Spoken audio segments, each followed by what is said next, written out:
The Blue Jays return to Canada with a bang. I'm ABC's Dave Packer reporting on sports. The Bats broke out in Toronto Monday. Fly ball center field deep. Backcourt Lorenzo Cain still going back. Running.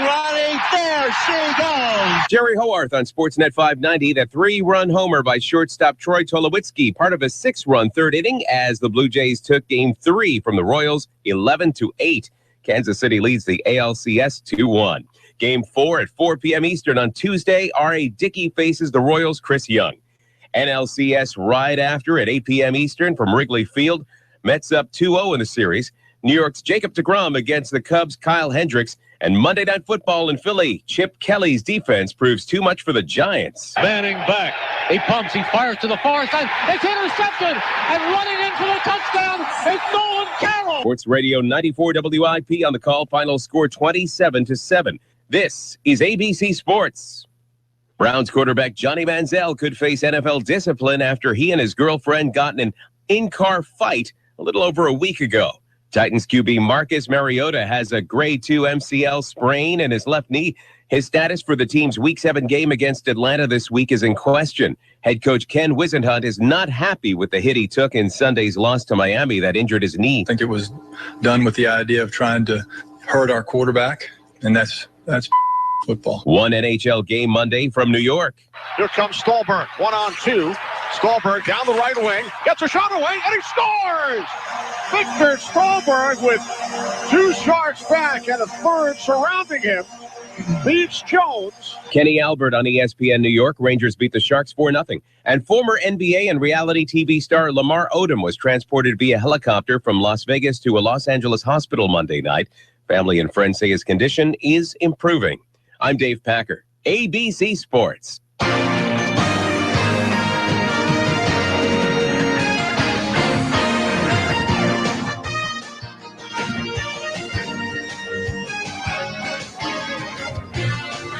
We'll sweep for electronics. Sweep for the earwigs. For Newsradio 1030 KMAS, Shelton, FM 103.3. Good morning. Welcome to a Tuesday. A little drizzly out there. Not too bad. And let's see. Oh, yeah. Audio and video this morning. KMAS.com around the globe. And yes, Virginia, the world is round. I'm showing the candidates the questions for tonight. Oh, you should do that. Oh, man. Now, if they can freeze that frame. Freeze frame. Boom, boom. That's a good song. Okay, we're full of it this morning. We'll see how frisky we are tonight at 6. Ugh. Got the big candidate forum. We'll tell you more about that in just a minute. Let's get to sports, shall we? Yeah, okay. Just when you thought the Seahawks looked horrible, and they did in the fourth quarter, those 2 clown teams last night, the Giants and Philadelphia, I mean, it was that like a grease pig for a football? Yeah, right. 3 interceptions, 7 or 8 turnovers, and 15 penalties, and it was a ugly, man, those teams they sucked. I like the Giants, and my thoughts on the Giants are always they're good, they're bad for the first 8 games, and they're always good for the last 8 games. You're right. Yeah. And that's how the Giants, so that's kind of where I'm at with them. The Eagles, so what, 7 or 8 turnovers. Yeah, it's crazy. They still won. Yeah, and commanding. They still won. And their defense looked really good. Yeah. But their offense was woeful. And this is a Chip Kelly offense that's supposed to be racking up about 70 or 80 points a game. And so anyway, it was a 27-7 win for the Eagles. How are the Rams doing? Because they just flipped quarterbacks pretty much, didn't they? Yeah, they did. Bradford went there, and Folds went. Yes, flip flop. And so that was the Rams up in St. Louis. Yeah. They're not doing that good. Oh. Good. They're kind of in the same boat as Seattle. They might even be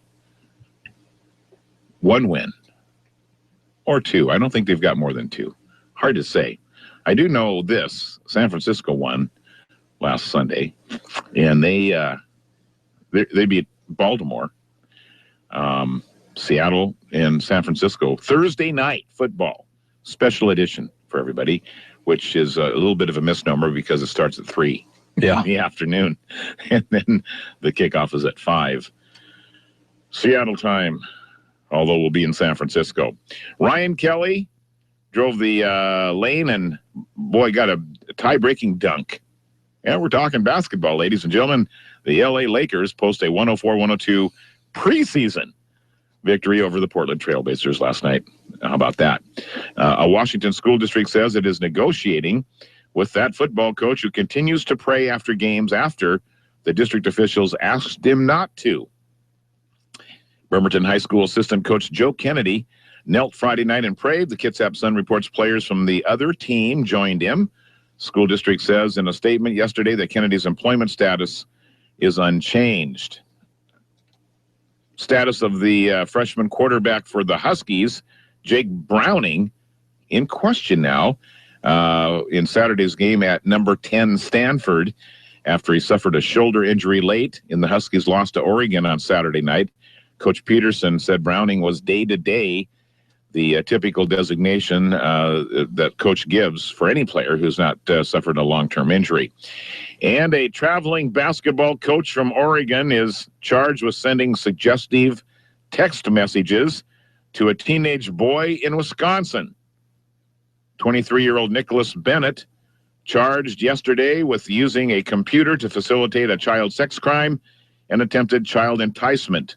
Bennett, who lives in Portland, was ordered to have no contact with anyone under 18 and no access to a computer or the internet.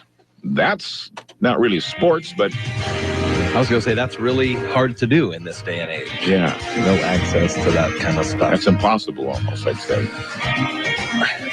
I mean, yeah. Unless they put him in the jail cell. Even then. Speaking of, did you hear that that El Chapo guy in Mexico? Yeah. The guards, there's video now that's out of his cell or whatever. Sure. And it's all you can hear is digging and like jackhammers. Yeah. They were building a tunnel. Well, I know they built a tunnel and it was an impressive tunnel. But the guards are just like, eh. The guards are like, I don't want my family to die. I don't want to die. El Chapo, sounds like you're making arts and crafts in there. I think the guard said, "What? I can't hear you. I got stuff." I think El Chapo is trying to escape. No. I don't know what I don't know. I can't hear you. It's loud in here today. Oh, man. Watching A lot of construction going on across the river. Watching a Bob the Builder marathon or something like that. Yeah, pretty amazing that nobody noticed him walking down into the shower. Yeah, pretty inconspicuous. All right, 55 today. Chapo. Overcast. He's a big hit for Halloween. Yeah. I wouldn't. If I was in Mexico, I wouldn't dress up like him. I wouldn't either. People would be shoot you right on. Hey, there's that guy. All right, 55 cloudy today, 62. It's actually going to be pretty nice until next Wednesday now, as the rain starts to ramp up right before Halloween. Darn it. But 55 typical right now. Typical. It's Daybreak with Jeff and Dale on KMAS News Radio. Join the guys as they talk with neighbors, newsmakers, and each other, getting your day off to the absolute best possible start in the history of mornings. Connect with Jeff and Dale through the KMAS listener line, by email, or Facebook. Now, from the shores of Hood Canal, Daybreak with Jeff and Dale.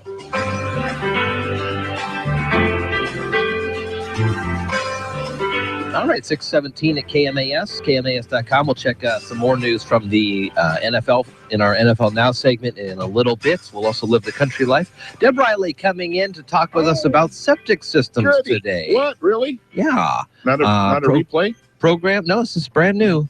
Programs for septic system repair or replacement loans. New improved loan programs at a regional level, including this area, so we can check that out and talk with Deb septic here in just a little bit. Also, before that, at 8 o'clock, the chief of police here in the city of Shelton, Darren Moody's coming in, and we'll have a chat about some things that are happening this week as the community is rallying around Shelton Homecoming, which is Friday night. Oh, yeah. So big doings on Thursday evening that we had alluded to, and there's still going to be a big celebration and a community rally and all these sorts of things, but there's a few things you need to keep in mind Thursday evening. That's why Chief Moody's going to come in, and he's going to set the table for us on that.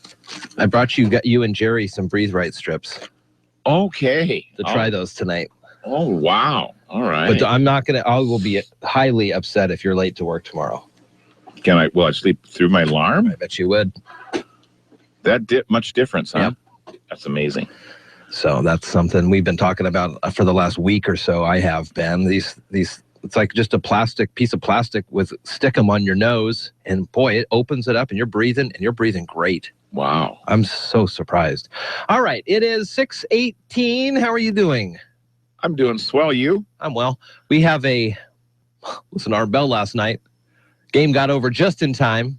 Art Bell on 9 to midnight on KMAS. It was a great program with Nick Redfern, who's a paranormal investigator. Tonight at 6, we invite you to come to the Mason Transit Authority's Transit Community Center for what I believe is the final forum gathering of candidates before the election.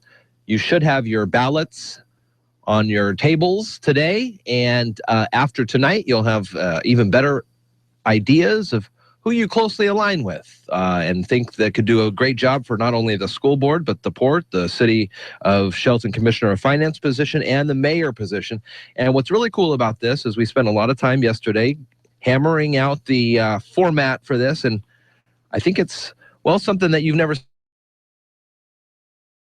slightly different than any way we've presented these forums in the past. We'll just leave it at that. We think we've streamlined it, made it more exciting, given a chance for other candidates to respond to answers by other candidates, and it's going to be a big night tonight. Yeah. A lot of fun. Hope you can come out and join us. 6:20, it is Tuesday morning. Daybreak with Jeff and Dale. You're listening to Daybreak with Jeff and Dale on KMAS News Radio. I'm Spiro Ditas with NFL Network Now on the Westwood One Radio Network. Monday Night Football featured a battle of I-95 with the Giants taking on the Eagles at the Link. Plenty to smile about in Philly as the Eagles rolled over the Giants 27-7.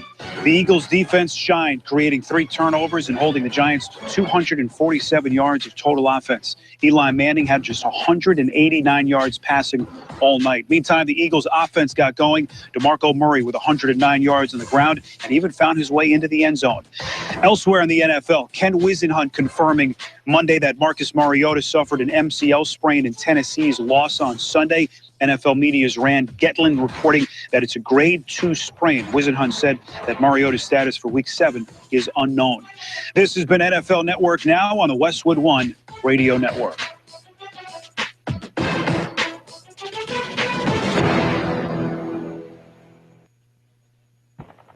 If you're looking to save money on Medicare Part D prescriptions, just swing by Walgreens.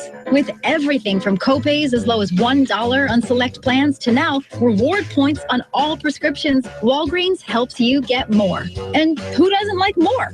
So seize those Medicare Part D savings because you, my friend, have earned them. Walgreens, at the corner of happy and healthy. $1 copay for Tier 1 generics. Points can't be earned in New York, New Jersey, and Arkansas. Restrictions apply. See store for details. When you buy Napa full synthetic motor oil for only $3.49 a quart, you're not just buying the name on the bottle, you're buying the name on the door. On our shirts, that oil filter on aisle 4, and all the know-how that comes with it. So even though Napa synthetic is now only $3.49 a quart, you know it's worth so much more. Conquer the job with Napa know-how. General states pricing. Sales prices do not include applicable state, local taxes, or recycling fees at participating Napa Auto Parts stores. Offer expires 11/14/15. Are you tired of commuting to a job that makes someone else rich? Working harder than ever, but getting nowhere? Do you hate spending hundreds of dollars every week on daycare? Having someone else raise your children? With our opportunities, you can start earning money as soon as next week. You get to be the boss, work from home, and live a happier life. At Be the Boss Network, you'll find hundreds of work-from-home opportunities that you can literally start today and be earning money as soon as next week. Go to freedom31.com and start earning money as soon as next week. You get to be the boss. Get out of the rat race. Work from home. Go to freedom31.com right now and change your life today. That's freedom31.com. Go to freedom31.com and start earning money as soon as next week. You be the boss. Go to freedom31.com. JB, that's a nice mustache you're sporting there. Thanks, Bruce. This is my Halloween costume. Let me guess. Burt Reynolds. No. Has to be Tom Selleck. No, I'm Bruce Titus, and I have a real deal for you. Hurry in to Bruce Titus Olympia Nissan for a spectacular sale with beautiful discounts on all new Nissans. There's only one Bruce Titus, JB. It's true. You are the real deal. Olympia Nissan in the Olympia Auto Mall or on the web at olympianissan.com. Count on me for the real deal. JB? Oh, sorry. Count on us for the real deal.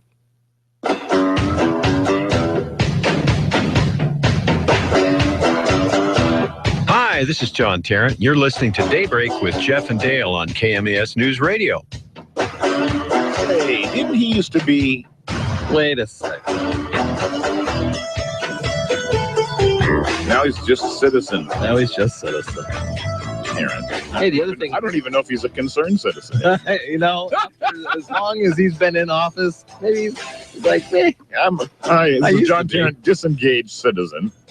Which isn't completely true. He shows up as some stuff. Relaxing citizen. There you go. The other thing that's going to happen at the forum tonight is Carol's out of town the end of this month. You're out of town the end of this month. Yeah. So I'm going to be trolling for guest co-hosts. Yeah, if you folks have always harbored thoughts of starring on your own radio program in the morning here in the community, well, here's your opportunity. I got a couple people that I think that I could tap, some that would be fun, just for an hour maybe here and there. And you only got to cover 2 mornings, right? Yeah, it's not going to be awful, but I thought if any of the places tonight, there'll be a good selection variety of folks that I can say, hey, what are you doing on this day at this time? Yeah, well, none of them are doing anything that early in the morning. No, that's true.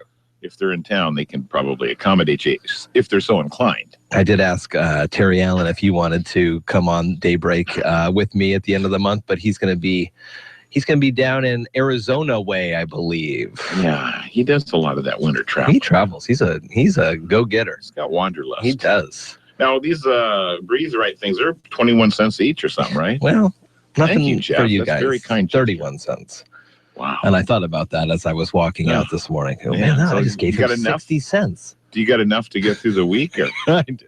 Okay. I do. State Representative Jim Mueller. Yeah.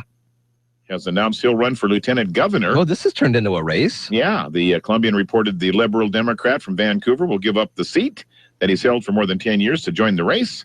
Mueller, elected to the House in 2002 and often presides over the House as Speaker pro tempore. Tempore. Tempore. Depends on what's for dinner. Sounds good. What else is happening in the Northwest? A one-time billionaire will have to spend at least another month in jail. This is in Montana with ties to the Northwest, while a judge decides whether he has finally revealed what has happened to the money from a real estate deal he wasn't supposed to make. Yellowstone Club founder Tim Bixleth and his attorneys were aiming to prove that they have completely accounted for the $13.8 million he received from the 2011 sale of a Mexican resort. Sure. Judge gave both sides until the 20th to submit their final arguments. El Chapo. I wonder if he says, I got a resort in Mexico. I'll sell you. I got some great land right next to this Yellowstone. You know, people do that. Sell stuff all the time. Yeah. Unfortunately, he didn't have legal access to the real estate there, but he had the buildings that were sitting on it or something. Yeah. I don't know what's going on. That's weird. Okay. Department of Labor and Industries is in the news this morning for some reason.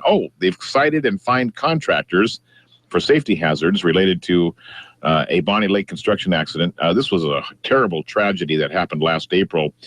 You recall the entire family was driving under an overpass, and this big barricade fell on top of their car, killed the 2 of them and their young son, killing all of them in their pickup truck, a big concrete slab. And so there has been a designated culprit in it. The contractors there, and their son only 8 months old, under the Highway 410 overpass. They showed photos and reminded us of that tragedy again in the news yesterday. So that was a horrible thing. Talk about bad timing. Yeah, for sure. Man. 628 at KMAS. Amazon planning to hire 100,000 people for the holidays. That's a 25% jump from last year. Online retailer says it'll be hiring across the country for jobs in its fulfillment and sorting facilities. Seattle company recently hired more than 25,000 people for regular full-time positions. And last year, it was 80,000 workers that got in for the holidays. There's a couple fulfillment centers here south of us, or south of Seattle, I suppose. Yeah, north. And west of us, wherever. You know, they're around here, DuPont. Wherever DuPont. Wherever it is. Biologists in the Department of Fish and Wildlife using cages filled with native Penn Cove mussels to track how much stormwater pollution is entering the Sound. The Bellingham Herald reporting that starting October 26th, the volunteers will anchor mussels in 73 spots around the Sound. Mussels do not metabolize contaminants, so any pollution will remain in their tissue. That's an interesting way to do it. That is an interesting way to do it, and that seems to be a non-invasive way to measure. Yeah. So that's good. We'll look forward to the results of that. Huh. I could see that. I was listening to a podcast about low-frequency underwater sounds that nobody knows where they're coming from. Like there's this thing called the bloops and the bloop, bloop, bloop, bloop.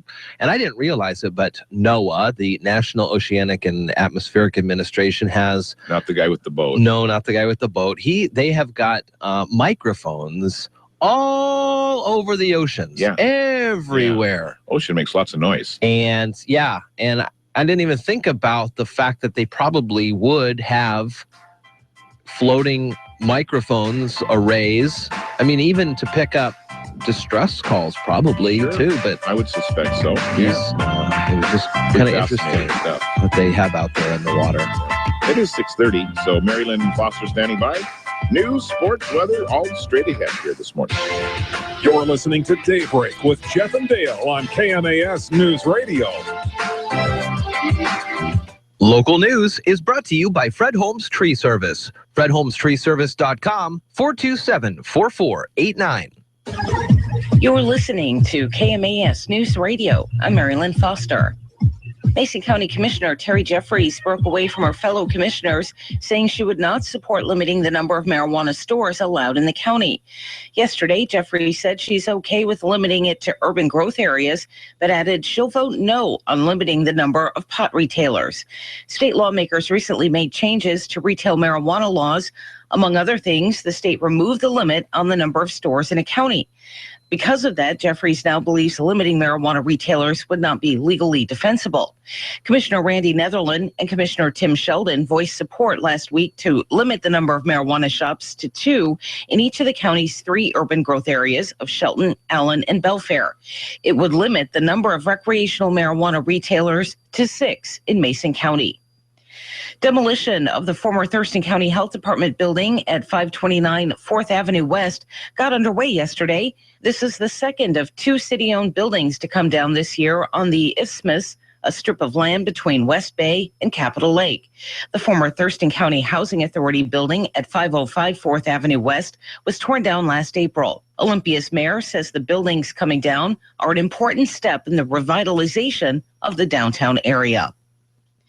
Washington state ballots have been mailed to voters. Mason County mailed out 35,442 ballots, and over 162,000 were mailed to Thurston County voters. Local races are the main event in this year's election, though there are 2 statewide ballot measures and 2 one-year state house vacancies to fill. There are no statewide offices or congressional seats on the ballot. Locally, this election is big. Voters will decide on the mayor of Shelton, the Shelton Commissioner of Finance and Accounting, Port of Shelton Commissioner, and 4 Shelton School Board positions. The candidates in all of those races will be participating in our candidate forum this evening at 6 p.m. at the Mason Transit Community Center in Shelton. The event is open to the public. We'll also broadcast the forum live on KMAS AM 1030, FM 103.3, or online at KMAS.com. To learn more about the candidates and the offices they seek, see our 2015 Voters Guide under the News tab on our website. Veterans enrolled in the VA healthcare system can receive free flu shots at their local Walgreens. No appointment is required. The veteran needs to tell the pharmacist that they receive care at a VA healthcare facility and show their VA ID and photo identification card. The Veterans Administration's Retail Immunization Care Coordination Program, Walgreens Pharmacy, and the VA are continuing their partnership to help bring healthcare closer to veterans. The program is open until March 31st, 2016. I'm Mary Lynn Foster, your local news at AM 1030 and FM 103.3, and always on KMAS.com. Life in motion. At Olympia Orthopedic Associates, we treat patients from head to toe. Our specialties include hand, spine, neurosurgery, foot and ankle, sports medicine, occupational medicine, total joint replacement, non-surgical pain management, along with physical therapy, diagnostic imaging, and a state-of-the-art outpatient surgery center to complete the continuum of care. Learn more about how Olympia Orthopedic Associates can get your life in motion at olyortho.com or facebook.com/OlympiaOrtho. The Chad Benson Show. But you can't attack Trump and not expect to get hammered. And where the Republicans are missing this is he is paving the way to victory if they would just listen. He's giving them a rule book on how to play the media and, most importantly, how to handle crisis. The Chad Benson Show. Hi, this is Chad Benson. Please check out my show this afternoon from 3 to 6 on KMAS News Radio.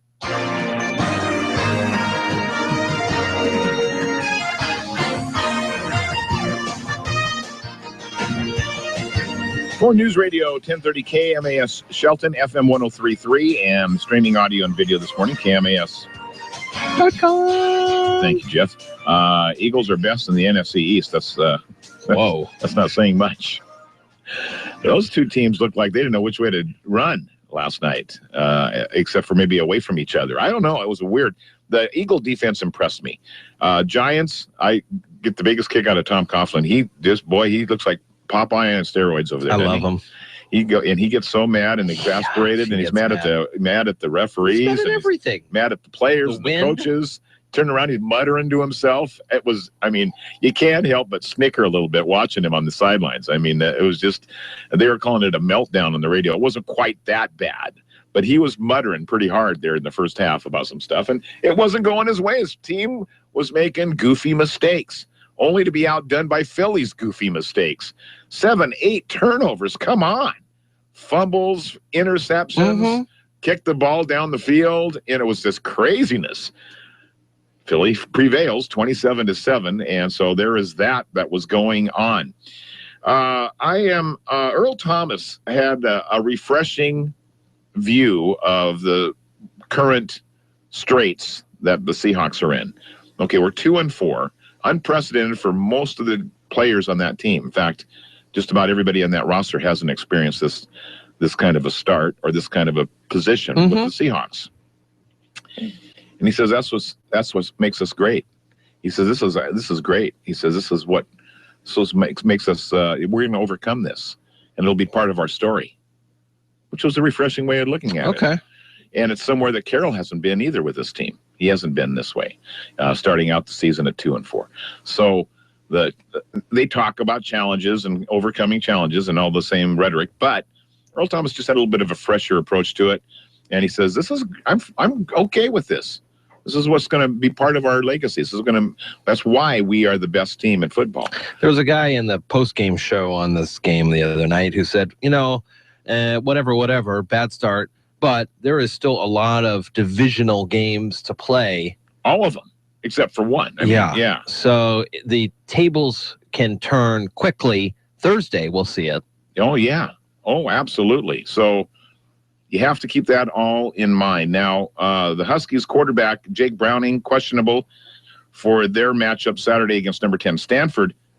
Meanwhile, the Cougs head down to the desert to take on the Arizona Wildcats, a game they must win if they're to fulfill Jeff's prophecy of winning the Pac-12. Yes.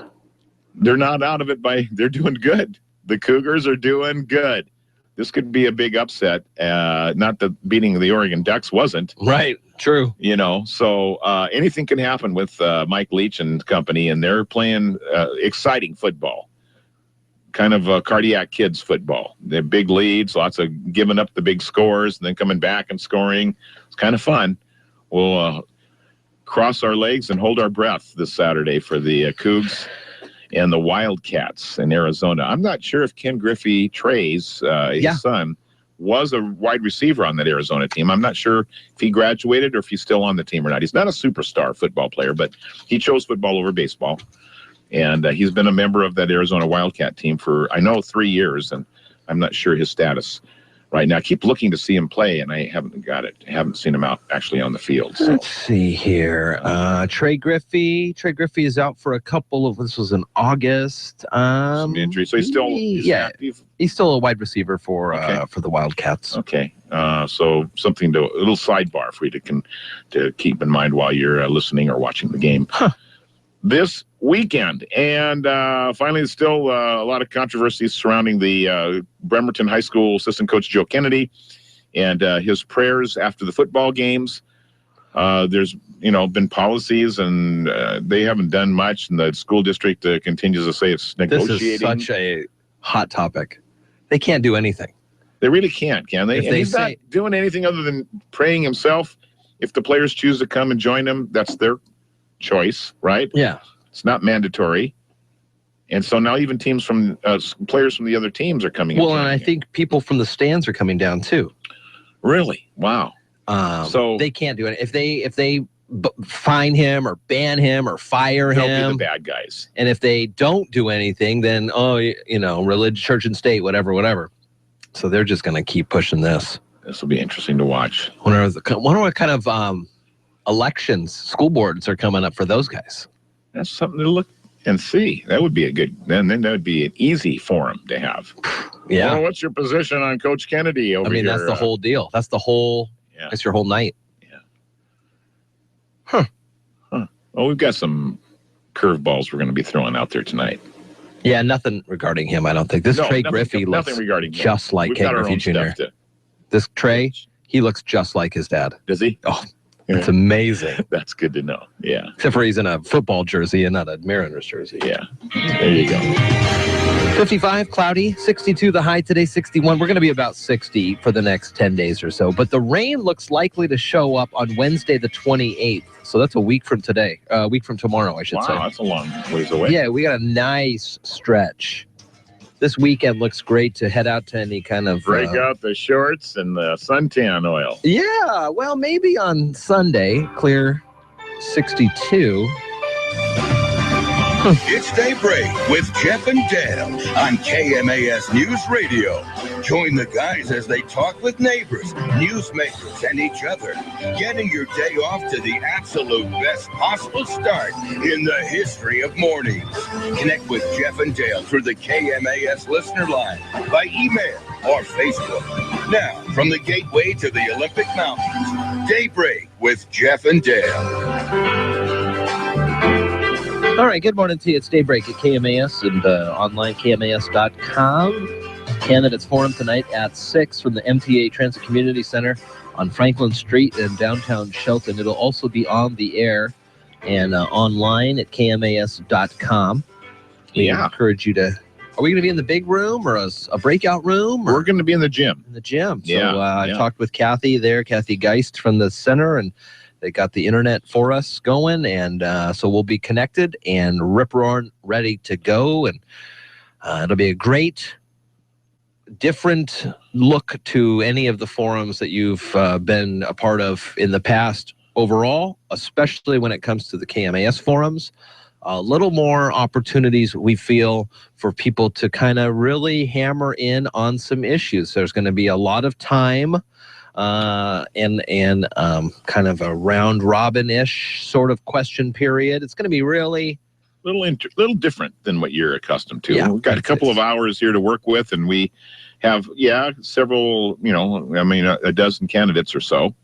And so we want everybody to get their own fair share of stuff. So we've kind of replaced some of the stoic, standardized type events, and have fast forwarded to some more of an open conversation type of a deal. So it's going to be very interesting, very exciting. We're excited about getting it all put together for you here this evening. And as Jeff mentioned earlier this morning, Deb Riley will be coming by to visit with us on Environmentally Sound always look forward to our visits with Deb. And also, Chief Moody is expected late addition to the show this morning at 8 o'clock, talking about the upcoming event that's going to happen Thursday. It's a rally, it's a parade, it's a pride, community pride, school pride thing. And it's on Life Alert. It's 6:43 here at KMAS and KMAS.com. Shroud of Turin, you ever heard of that thing? I have heard of the Shroud of Turin. So the Shroud of Turin. It's got the image of Jesus That's on what they say, yeah. There's been testing all the way back since 1988.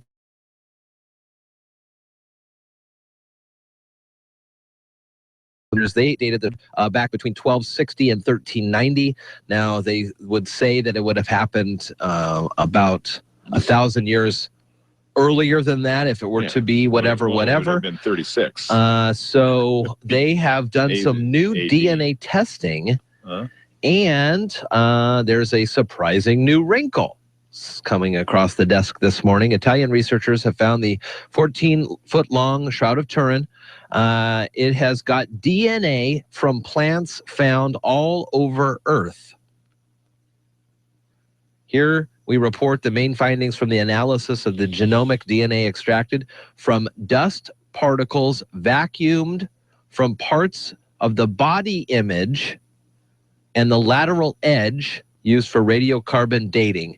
And they found DNA of pollen and dust, several plant groups native to the Mediterranean, other groups, Asia, Middle East, or the Americas. So this is a strange story. I don't know. Unless, again, it comes from a point in time when all of this stuff was in one central location before it frittered away across the world. Wow. Another test in 2005 said that the shroud was about the same in age. And, these are not exact sciences. They give you a date range, which people would rather, I need an exact date, maybe in the future. The other thing is, apparently, if you test stuff before 1942 or whatever, the first A-bomb, and stuff made or created after the A-bomb, something in the atmosphere changed. Like if you look at the Mona Lisa, you can tell if someone says, oh, that's a fake. You can tell if it's a recent fake because there's a certain key element that is found in items after the bombs dropped. Oh, interesting. Before the bombs dropped. So that's another way to tell if things are legit or not. But this, this Shroud of Turin is a pretty interesting thing. If you look at it, and you look at the reverse negative image and the stories. Yeah. And even if it just is a piece of cloth, just what people have an old for sure. Yeah. You're listening to Daybreak with Jeff and Dale on KMAS News Radio. We love hearing from our listeners and sharing their stories with you. Hi, I'm Jody Henke. Today we're featuring a Maine farmer who says Idaho produces the most potatoes, but her state grows the best as she's living the country life. Living the country life. Ideas and inspiration for your place in the country. You can find more information on today's topic and from previous shows by visiting us online at livingthecountrylife.com. We'll return to the show after these messages. If your chicken coop is nicer than your garage, then you may have a passion for poultry. We are looking for some innovative, creative coops just like yours. Enter our Creative Coop Photo Contest brought to you by Cargill Neutrina Today. 3 lucky coop owners will each receive a free Cargill Neutrina Nature-Wise all-flock feed. There are many ways to enter. You can enter up to 5 photos online at livingthecountrylife.com/Creative Coop Contest or hashtag your Coop Photo Creative Coop Contest on Instagram, Twitter, or Facebook, or find us on our Facebook page at Living the Country Life. View our website to browse entries and get ideas for your own poultry palace at livingthecountrylife.com/Creative Coop Contest. No purchase necessary. Contest ends at 8:59 p.m. Central Time on December 31st, 2015. Subject to official rules at livingthecountrylife.com/Creative Coop. Void or prohibited. Sponsor Meredith Corporation. Enter your coop photos today at livingthecountrylife.com/Creative Coop Contest. For decades, the state of Maine was the #1 potato growing state in the country. When water was introduced in the West, other states started their own spud production, with Idaho now as #1. But in Maine, Sue McCrum and her family grow about 4,000 acres of potatoes on a farm called County Super Spuds.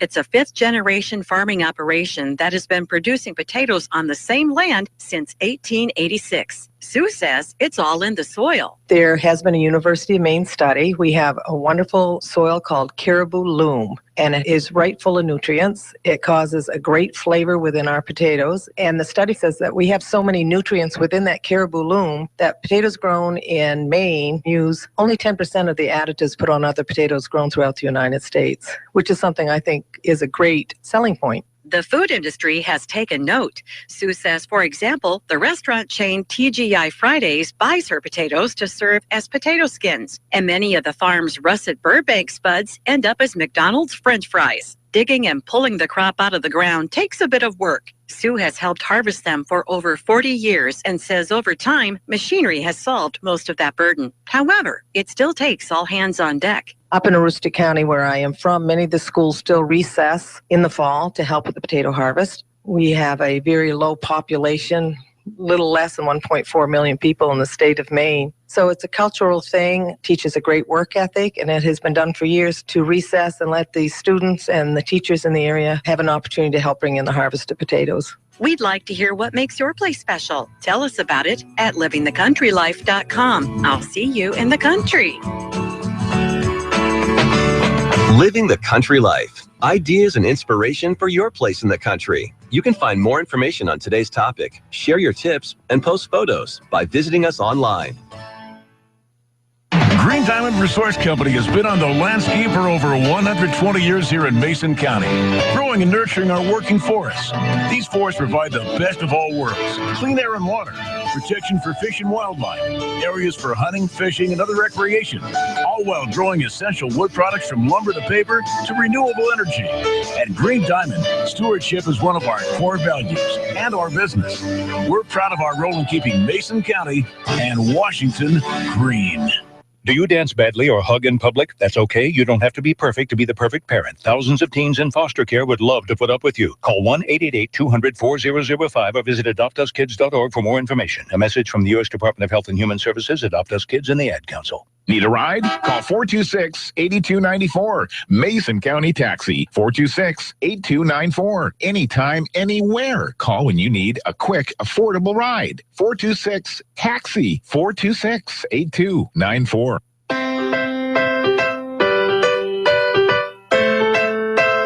Hi, this is Jeannie Raywalt from the WSU Extension with the Food Sense Nutrition and Master Gardener programs. And you're listening to Daybreak with Jeff and Dale on KMAS News Radio.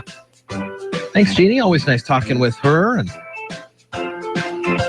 husband does a great job. That's one of the coaches for the High Climbers, the football team. We're having team. A good year this year, We are having a good team. It's homecoming this year, this week. And so we'll have some great festivities. You're going to want to get to High Climber Stadium early on Friday for some big doings. And they're going to salute the state championship team. Yeah, Friday 85 night before the game. Pretty cool stuff. Very exciting. So check that out. And Brandon and John will be on the radio for you at 6:45 on Friday night. Wilson comes to town, I believe. The Rams. Wilson. 6:52 here at KMAS. Got done just watching the big trailer. Apparently the internet broke last night. Everybody's trying to get online and order their tickets for the new Star Wars movie. December 18th, it rolls. Something like that, December something. And the preview was on Monday night. So talk to me about that integration. That's quite an integration. They were all Star Wars coming up at halftime. Yeah. Coming up. Yeah. Next Star Wars Force Awakens. That's quite the melding of two different cultures, I would say. Yeah, and I agree. So Mike Tirico introduced it. He got out of the booth and he went over to they had a prop set up, the screen there, had the Star Wars logo sitting there. They talked a little bit about the first half. I think they were going to preview, there was a couple of performances on Sunday that they wanted to talk about, and one of which was the win for Carolina and Cam right. Newton.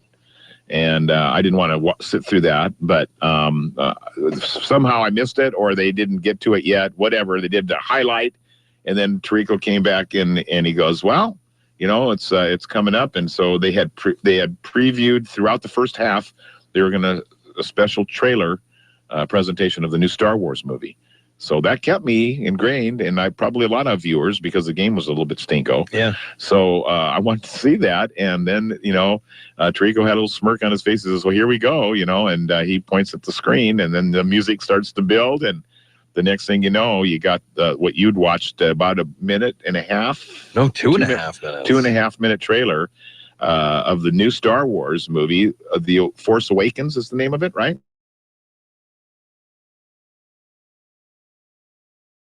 This looks fantastic. Wow. It just looks to be fantastic. And so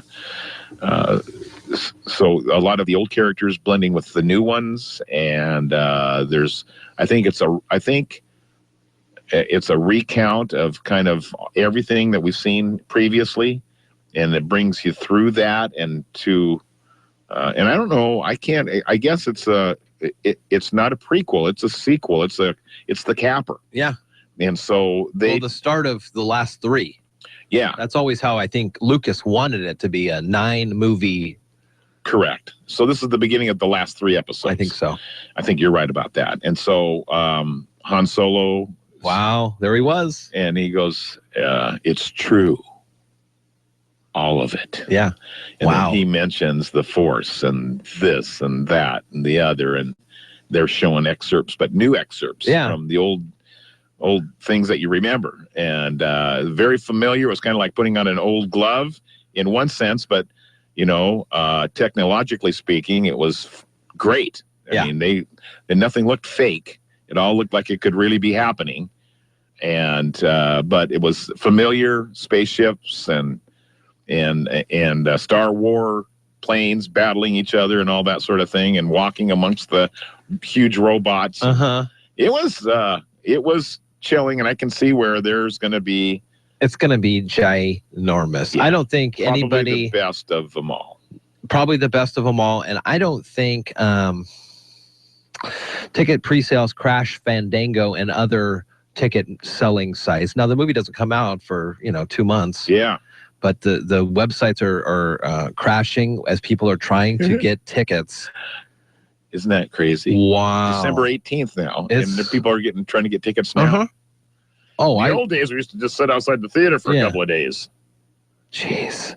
Just amazing. Pretty cool stuff. So that's going on. Star Wars. Is Princess Leia going to be there too, the original? She was in there they showed a quick I didn't even see screen grab of her. I didn't see Mark Hamill. No. He is in it. But I just don't know. And Chewie is in it. Chewbacca's back. Yeah. And I don't know about Lando Calrissian. Did he R2-D2. die? R2-D2 was in it. Yeah. C-3PO. This is big. This is huge. I don't think we have any idea. There's no way to prognosticate how big this is going to be, other than saying, take the Avengers movie and double it. Oh, yeah. If not even more. Well, my generation can relate to Star Wars, and the youngest generation. They've got I've started the show Kaiser, so he's like Mickey Mouse, and that's fine. But we also have popped on like Star Wars Rebels or something. It's a cartoon, and they do it. They've got it. My grandsons are all over the Star Wars characters. They love it. Yeah. And 77 they have no idea, when the original came out.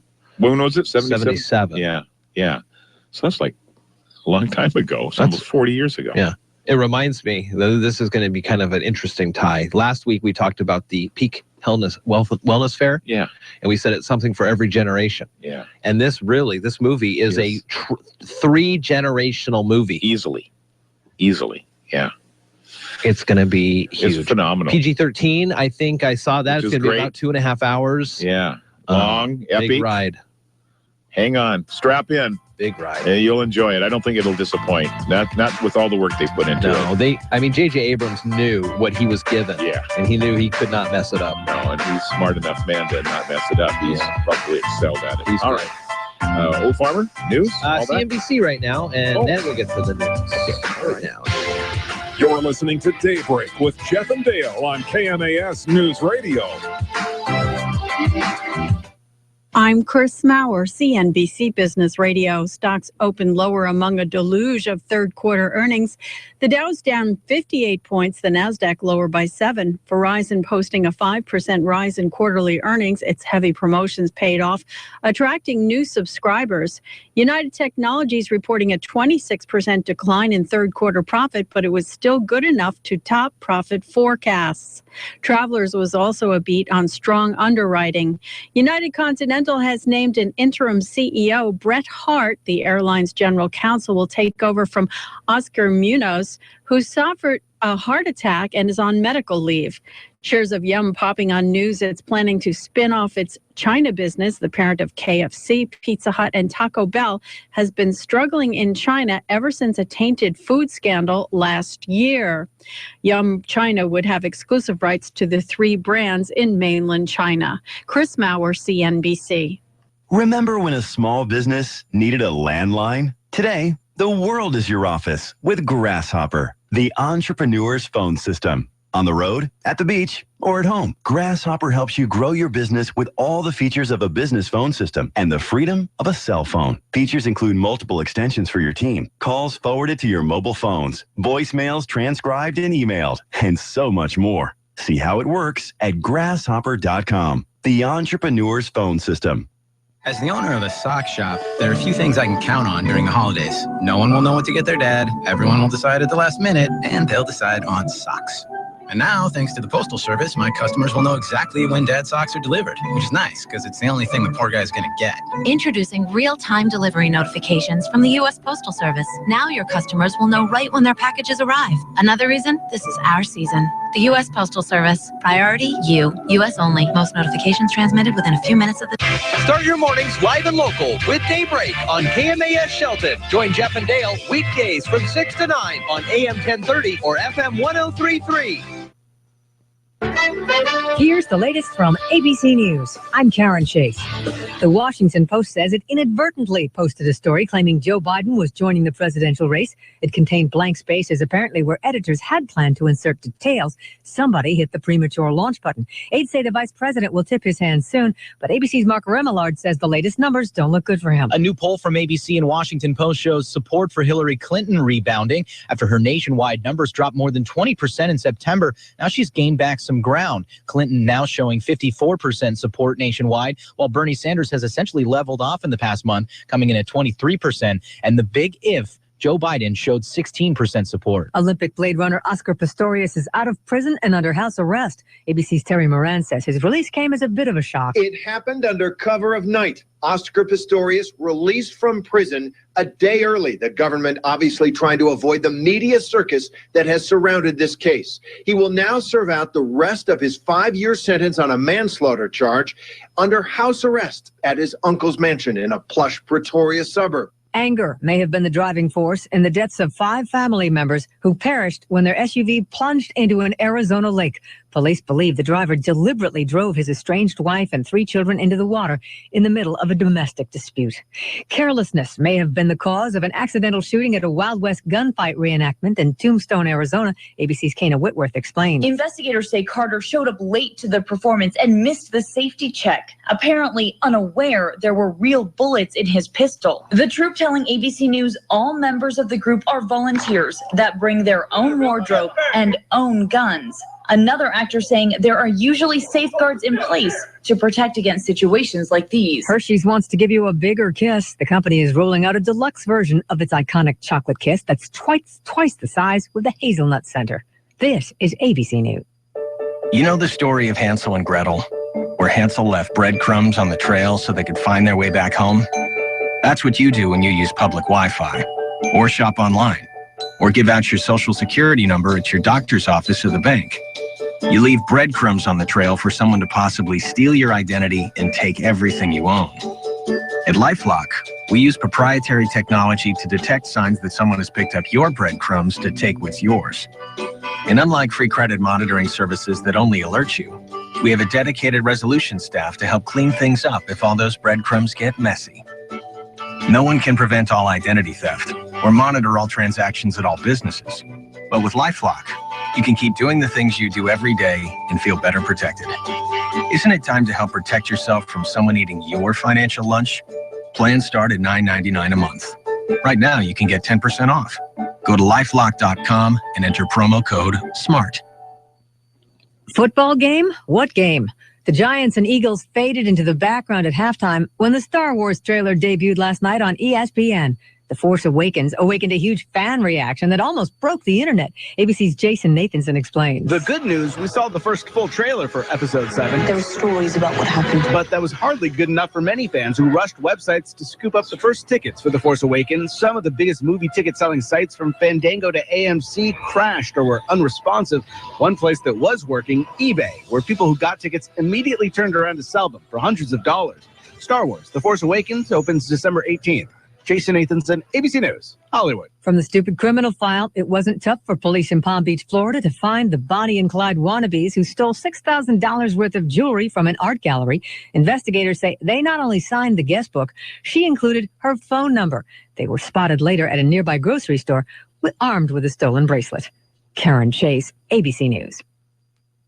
Local news is brought to you by Shelton Health and Rehabilitation Center. Find them online at sheltonhealthandrehab.com. You're listening to KMAS News Radio. I'm Marilyn Foster. Mason County Commissioner Terry Jeffries broke away from her fellow commissioners, saying she would not support limiting the number of marijuana stores allowed in the county. Yesterday, Jeffries said she's okay with limiting it to urban growth areas, but added she'll vote no on limiting the number of pot retailers. State lawmakers recently made changes to retail marijuana laws. Among other things, the state removed the limit on the number of stores in a county. Because of that, Jeffries now believes limiting marijuana retailers would not be legally defensible. Commissioner Randy Netherland and Commissioner Tim Sheldon voiced support last week to limit the number of marijuana shops to 2 in each of the county's 3 urban growth areas of Shelton, Allen, and Belfair. It would limit the number of recreational marijuana retailers to 6 in Mason County. Demolition of the former Thurston County Health Department building at 529 4th Avenue West got underway yesterday. This is the second of 2 city-owned buildings to come down this year on the Isthmus, a strip of land between West Bay and Capitol Lake. The former Thurston County Housing Authority building at 505 4th Avenue West was torn down last April. Olympia's mayor says the buildings coming down are an important step in the revitalization of the downtown area.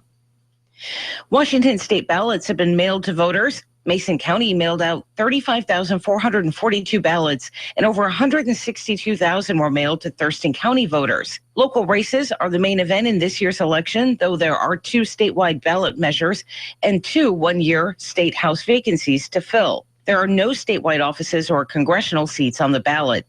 Locally, this election is big.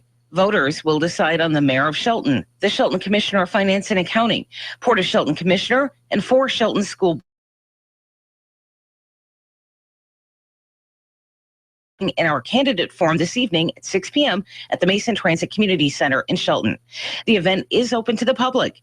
We'll also broadcast the forum live on KMAS AM 1030, FM 103.3, or online.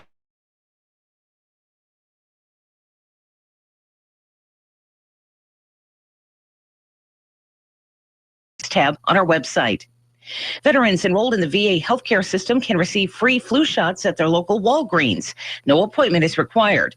The veteran needs to tell the pharmacist that they receive care at a VA healthcare facility and show their VA ID and photo identification card. The Veterans Administration's Retail Immunization Care Coordination Program, Walgreens Pharmacy, and the VA are continuing their partnership to help bring healthcare closer to veterans. The program is open until March 31st, 2016.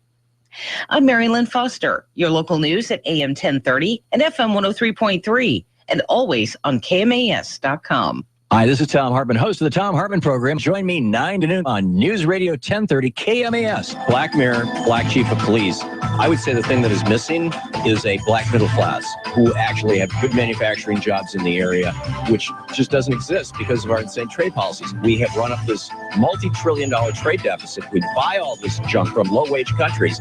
They end up with our dollars. They don't want to buy anything we make, so they come over here and they buy our buildings and whatnot. You can't have a middle class if you don't have manufacturing.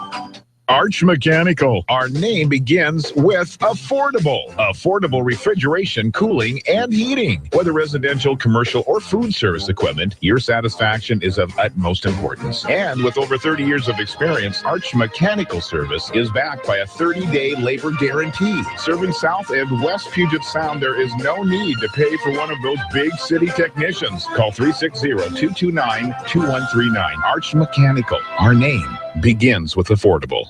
The Blue Jays return to Canada with a bang. I'm ABC's Dave Packer reporting on sports. The Bats broke out in Toronto. There she goes. Jerry Howarth on Sportsnet 590. The 3-run homer by shortstop Troy Tulowitzki, part of a 6-run third inning as the Blue Jays took Game 3 from the Royals 11-8. Kansas City leads the ALCS 2-1. Game 4 at 4 p.m. Eastern on Tuesday. R.A. Dickey faces the Royals' Chris Young. NLCS right after at 8 p.m. Eastern from Wrigley Field. Mets up 2-0 in the series. New York's Jacob deGrom against the Cubs' Kyle Hendricks. And Monday Night Football in Philly. Chip Kelly's defense proves too much for the Giants. Manning back. He pumps. He fires to the far side. It's intercepted. And running in for the touchdown is Nolan Carroll. Sports Radio 94 WIP on the call. Final score 27-7. This is ABC Sports. Browns quarterback Johnny Manziel could face NFL discipline after he and his girlfriend got in an in-car fight a little over a week ago. Titans QB Marcus Mariota has a grade 2 MCL sprain in his left knee. His status for the team's Week 7 game against Atlanta this week is in question. Head coach Ken Wisenhunt is not happy with the hit he took in Sunday's loss to Miami that injured his knee. I think it was done with the idea of trying to hurt our quarterback, and that's football. One NHL game Monday from New York. Here comes Stolberg. 1-on-2. Stolberg down the right wing. Gets a shot away, and he scores! Victor Stolberg with 2 Sharks back and a third surrounding him. Beats Jones. Kenny Albert on ESPN New York. Rangers beat the Sharks 4-0. And former NBA and reality TV star Lamar Odom was transported via helicopter from Las Vegas to a Los Angeles hospital Monday night. Family and friends say his condition is improving. I'm Dave Packer, ABC Sports.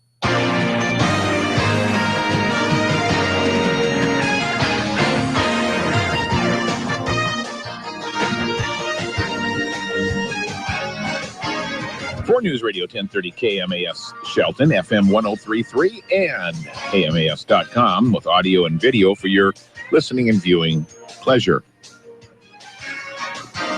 I'm Dale Hubbard at 7:10 here on your Tuesday morning. And the Cleveland Browns coach, Mike Pettin, said the NFL is investigating now Johnny Manziel's roadside argument with his girlfriend. He was questioned by police after his girlfriend claimed that he was physical with her when the two had a heated disagreement while driving along the interstate. And there was, of course, as now is always the case, somebody with a phone camera capturing it all. And so now the question is, was there any influence that Johnny Football may have been under? He is on a short leash right now. Yeah, he is. So, I hope not. Cleveland's got enough troubles, and they don't, and they have quarterback controversy under the best of circumstances. But now Johnny Manziel's just digging himself a bigger and bigger hole all the time. And it's one of those guys that can't get out of his own way. What is that then?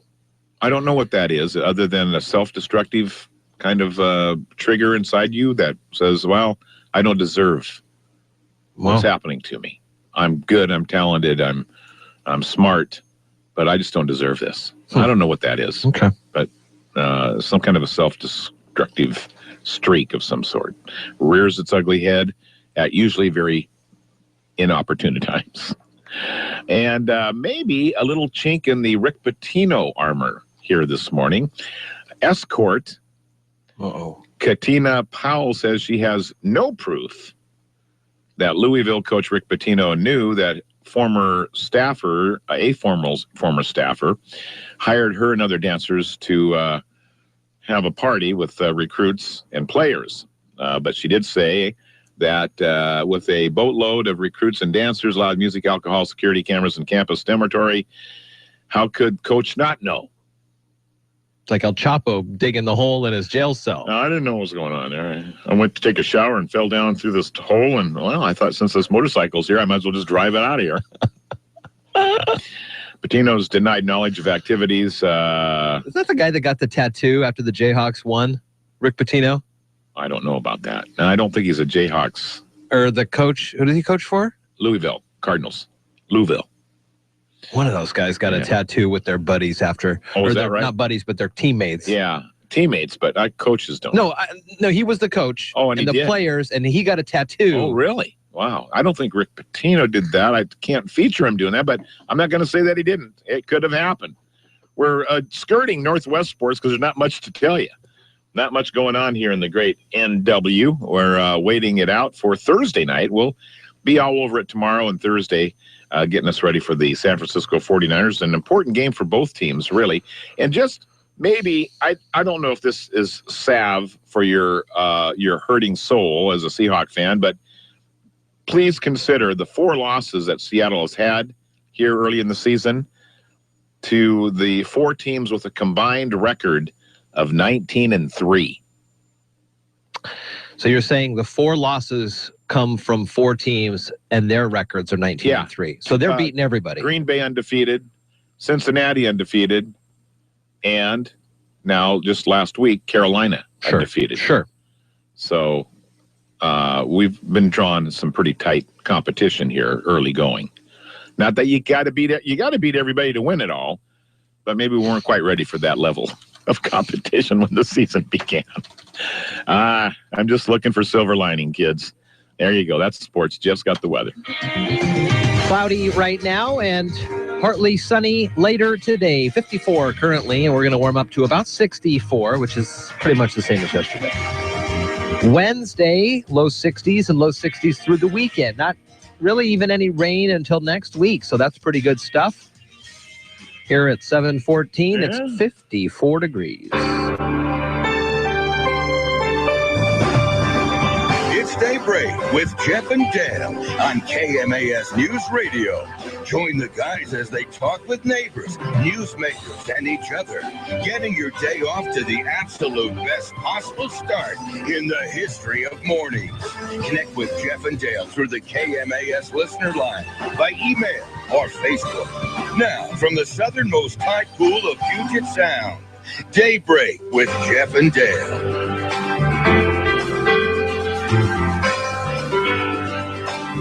Oh, so the one team that has the 3 losses is the St. Louis Rams. Well, see, that's a good one.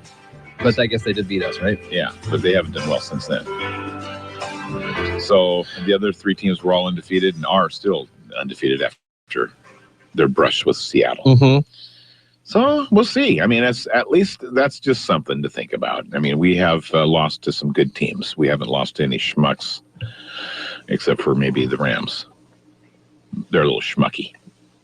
Come on. I'm sorry. So, Jeff, do you vision yourself as a helicopter parent?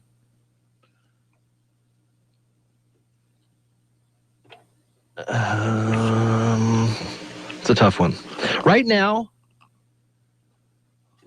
okay, and so let me get this right. A helicopter parent is a parent who hovers over their kid. Yes. Every moment of every day and every activity.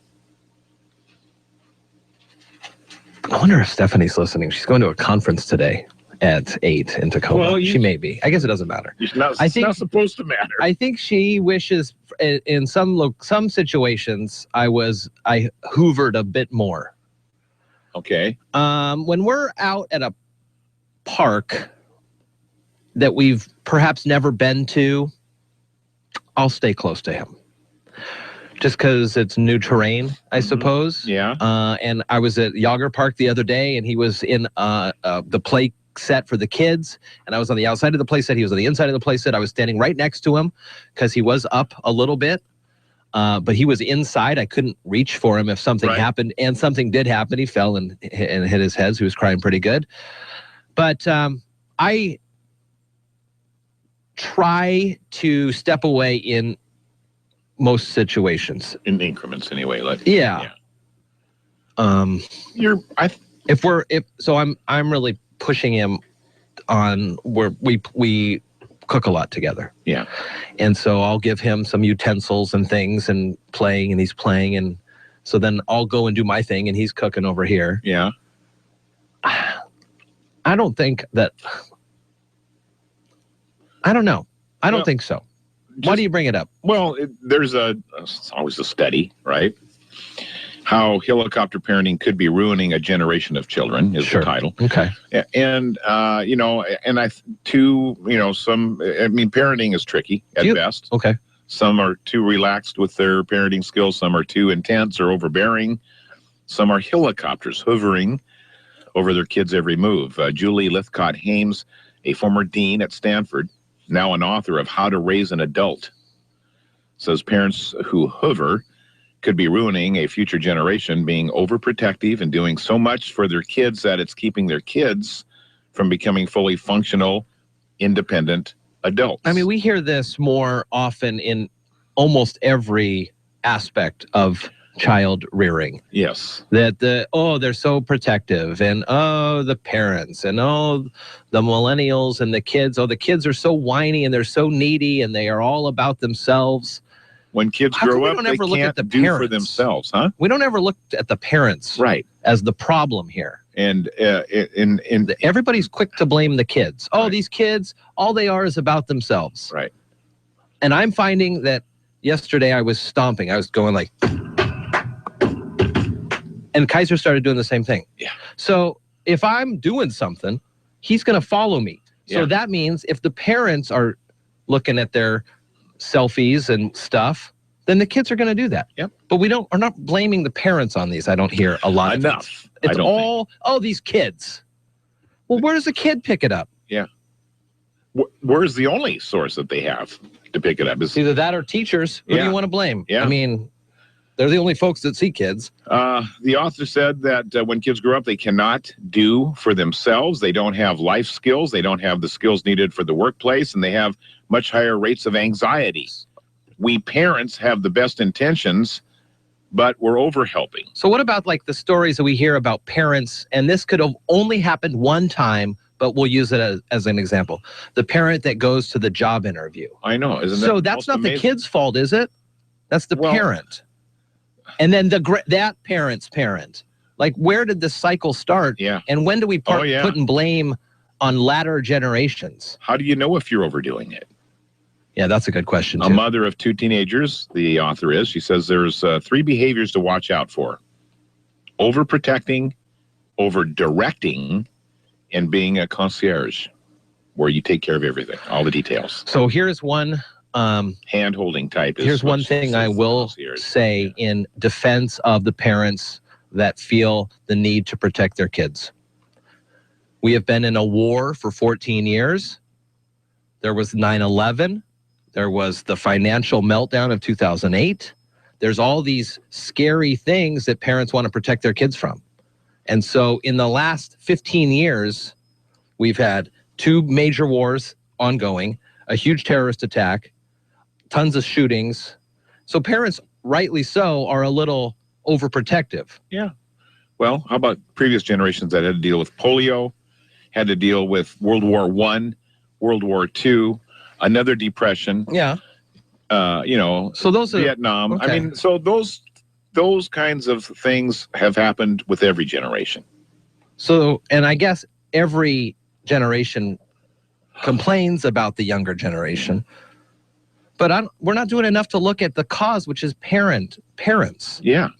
And their parents. We're agreeing here.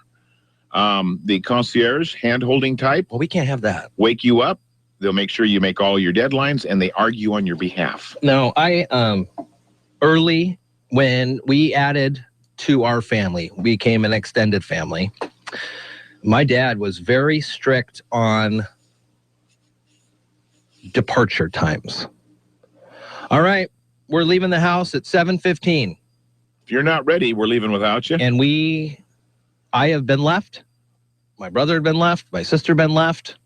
So you do that a couple times, you go, okay, that's how you do things. Yeah. Yeah. So it was a lesson, a life lesson. Your dad was, that was his intention all along. Wasn't doing it to be a mean guy. And you still love him.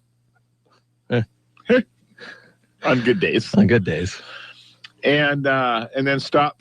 She says, and if you're overdoing it, here's a way he says, there are ways to step back. So first, stop saying we when referring to your kids. Oh, we always do this or we always do that. Okay. Secondly, stop arguing with the adults in your children's lives. I'm a little concerned. My daughter argues with her kids' teachers a lot. I can only imagine how I'm going to be. Okay. So this includes coaches and teachers. Kids need to advocate for themselves and finally stop doing their homework. By the time they'll Kaiser's do well, in school, I won't get even into know better classes, but it teaches kids that they are not capable on their own when you do your stuff for them. Listen, so I've taught Kaiser to feed the dogs. So it's time to feed the dogs. So he'll walk over and pick up a dog dish, and then we'll walk to the food, and I'll fill it for him, and he'll cart it back over. But if he doesn't, I'll just stand there and I'll say, okay, well, it's time to feed the dogs, and we'll take a step maybe. Time to feed the dogs. So he understands what's happening. Yeah. And he's held accountable for something. Yeah, that's very good.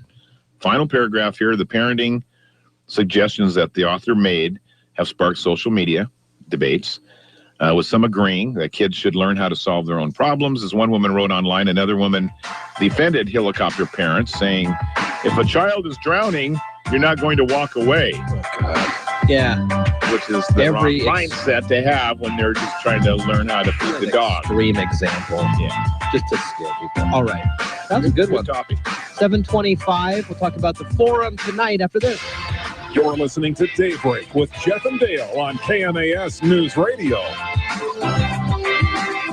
iFiber Communications, the fastest internet provider in Washington State, has just opened their doors here in Mason County and got their first local customers signed up. James, tell me about your experience. From the first time I learned of iFiber to the day I got hooked up, even now, I felt that my fiber connection and the service given to me have been the #1 most important job to every member of the iFiber team. And not just because I was first in line with my nose pressed up to the glass waiting for a company to take my money. What differences have you noticed? I get what I pay for. With non-fiber solutions, you're paying up to the top and never get a constant number anywhere near that top. With fiber, you certainly do. With iFiber, you get it at a competitive and affordable price. Why should others sign up for iFiber Internet? Well, iFiber has made a commitment to Mason County. They're working hard to bring fast speeds to everyone at an affordable price.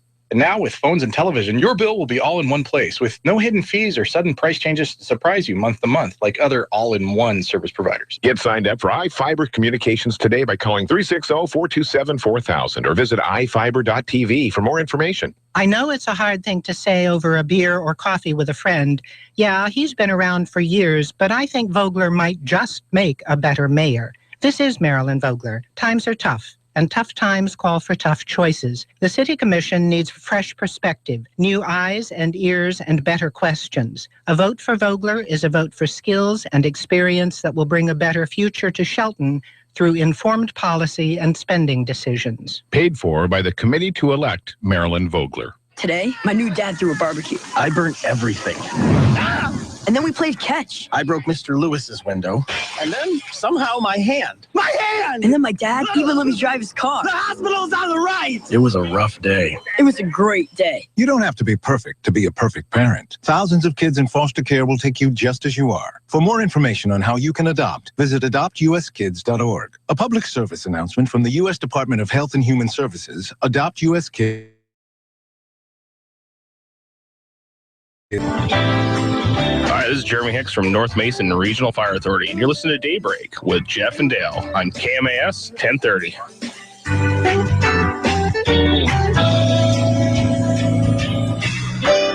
Dale, Kiko, a 5-year-old female husky, has gone missing when she slipped out of her collar near her home, Harvard and 7th. Kiko has a multicolored brown coat and a beige tummy.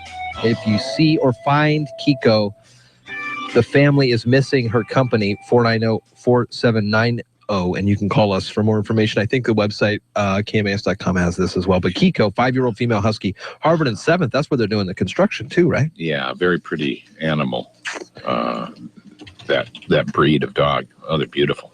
We got 2 minutes before Marilyn Foster has the news. So tonight, at 6, we invite you to come out to the Mason Transit Authority's Transit Community Center for our big candidates forum, which is upcoming. And it's going to be a great time, kind of a wide open formatics as we've been playing around with these to get the best sorts of discussions, flush out some new ideas, get people talking with each other, potentially see how a new commission would interact with each other or a new school board would interact with each other. It's all happening tonight at 6 with some great questions. Don't fill out those ballots yet. Because you need to know how these folks will answer some big questions that have to do with you, with your kids, with your finances. It's all tonight, 6 o'clock. Also online and on the radio if you, for whatever, can't make it out. Got your AM 1030, got your FM 1033, and we got your KMAS.com for audio for you tonight as well. After the forum, it'll be about 8 or 8:30 or so whenever we get done. Alex Jones will be on until 9, and then Art Bell is live, Midnight in the Desert, from 9 to midnight. And you can call him in, and he had a bunch of different phone lines last night when I tuned in. It's so funny to listen to him. He's a pro. All right. So tell your friends, Art Bell back on the radio. And not only is it just compelling paranormal radio, but he's just a good storyteller. And he tells great stories. And I mean, he's been doing it for 20 years, something like that, 30 years. 40 years. He's a pro. There you go. So that's Art Bell. He's back. And we've got him not many other places. Live, Midnight in the Desert. Yes, indeed. Yeah, indeed. Okay, we'll be breaking here in just a moment here with Mary Lynn Foster for her news headlines. And then we'll update some sports notes for you as well. And the big challenge for the Cougars, who are on their way to a successful season. Huskies looking for answers and maybe won't have their starting quarterback, who's done really well so far this season, but had a bad wing. We'll tell you more after the news next. Daybreak with Jeff and Dale. Good morning.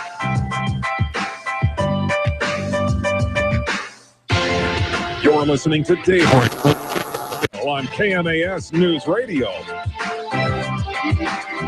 Local news is brought to you by Fred Holmes Tree Service. FredHolmesTreeService.com, 427-4489. You're listening to KMAS News Radio. I'm Mary Lynn Foster. Mason County Commissioner Terry Jeffries broke away from her fellow commissioners, saying she would not support limiting the number of marijuana stores allowed in the county. Yesterday, Jeffries said she's okay with limiting it to urban growth areas, but added she'll vote no on limiting the number of pot retailers. State lawmakers recently made changes to retail marijuana laws.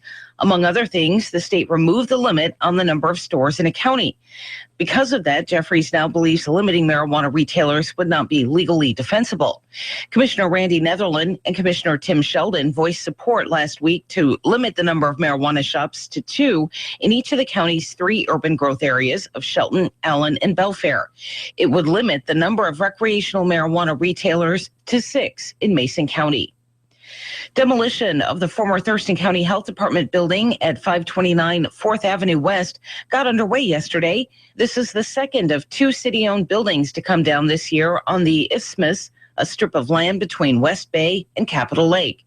The former Thurston County Housing Authority building at 505 4th Avenue West was torn down last April. Olympia's mayor says the buildings coming down are an important step in the revitalization of the downtown area.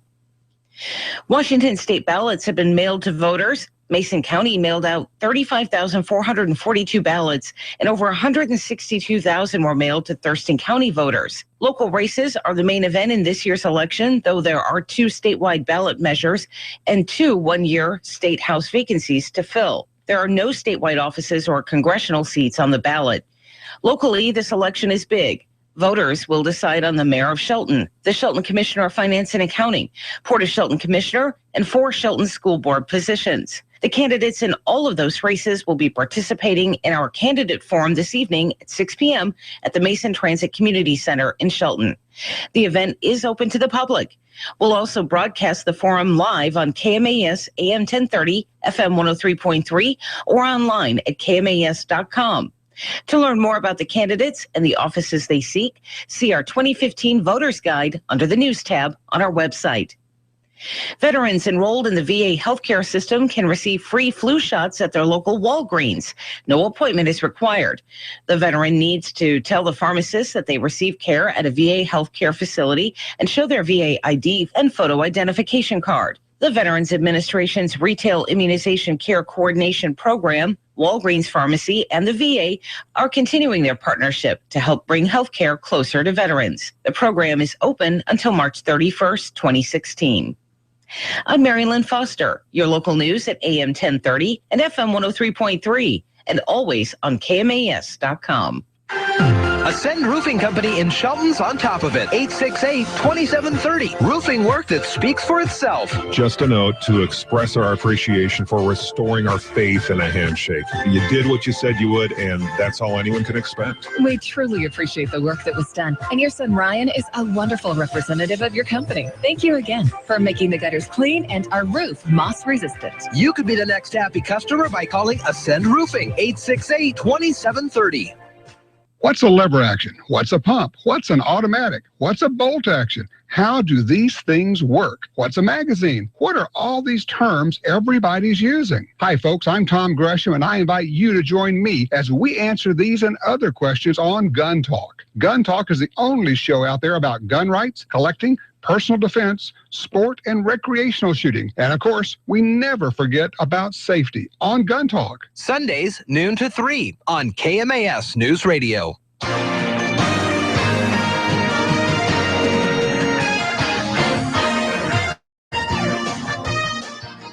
For News Radio 1030 KMAS Shelton, FM 103.3, and KMAS.com. I'm Dale Hubbard, 734. On a Tuesday, former Penn State assistant football coach Sandusky, convicted on multiple child sex abuse charges, returning to court on an appeal hearing. The latest reports say Judge John Cleland has ordered that Sandusky be moved from a state prison in Greene County to Belafonte so he can be present for the hearing on October 29th. Sandusky appealing his 2012 conviction, claiming his trial attorney was ineffective. He also claims that he was prejudiced because 3 former Penn State administrators awaiting trial on alleged cover-up charges weren't available to testify at his trial. Did I say that they were awaiting trial of their own? Well, never mind. The Attorney General's office already has filed a response calling the appeal baseless. Sandusky is serving 30 to 60 years for his conviction on more than 40 child sex abuse charges. We may or may not keep you posted on that as it develops. Okay. Meanwhile, a school district here in Bremerton says that it is negotiating with the football coach who continues to pray after games, after district officials asked him not to.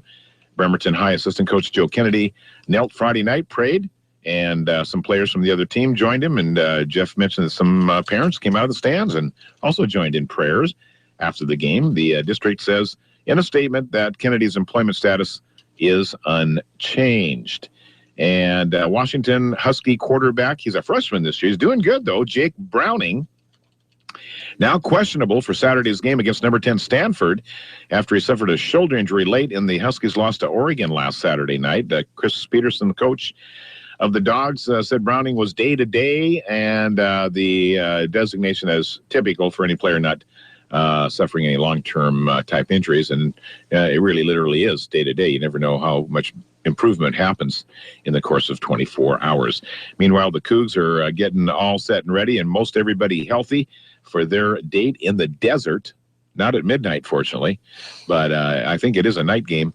I'll check and see. But Arizona Wildcats, the opponent. 1 and 3. 1 o'clock pregame, 3 o'clock kick? It's either that or it's at 11 and 1. I don't remember. Okay, well, we'll. I just heard the promo too. We'll check that. We will have Cougar football for you Saturday. I would suggest you turn it on at like 5 or 6 in the morning and just leave it there. Yeah, that works. And then that way you won't miss the Cougar game whenever it comes on. And you can hear Extreme Jeans, Made in America, the Money Pit, Radio, Northwest Outdoor Radio, maybe Under the Hood, depending on the time of the game. You never know. Anything can happen. Cigar Dave could jump up and bite you. Huh? What? Oh, it's Sunday. All right, there you go. There's sports. Jeff, weather. 54, cloudy, 64 the high today. Okay. Tomorrow, 61, and we'll be in the low 60s for the rest of the week. Rain likely next week, week from tomorrow, actually. And as the trend continues, it perhaps could be into Halloween. But this Friday, actually, now that I think about it, homecoming for the high climbers, it's going to be a great night for football. A cloudless night and about 60. It's going to be perfect. At High Climber Stadium. Friday night, get out there. It's Daybreak with Jeff and Dale on KMAS News Radio.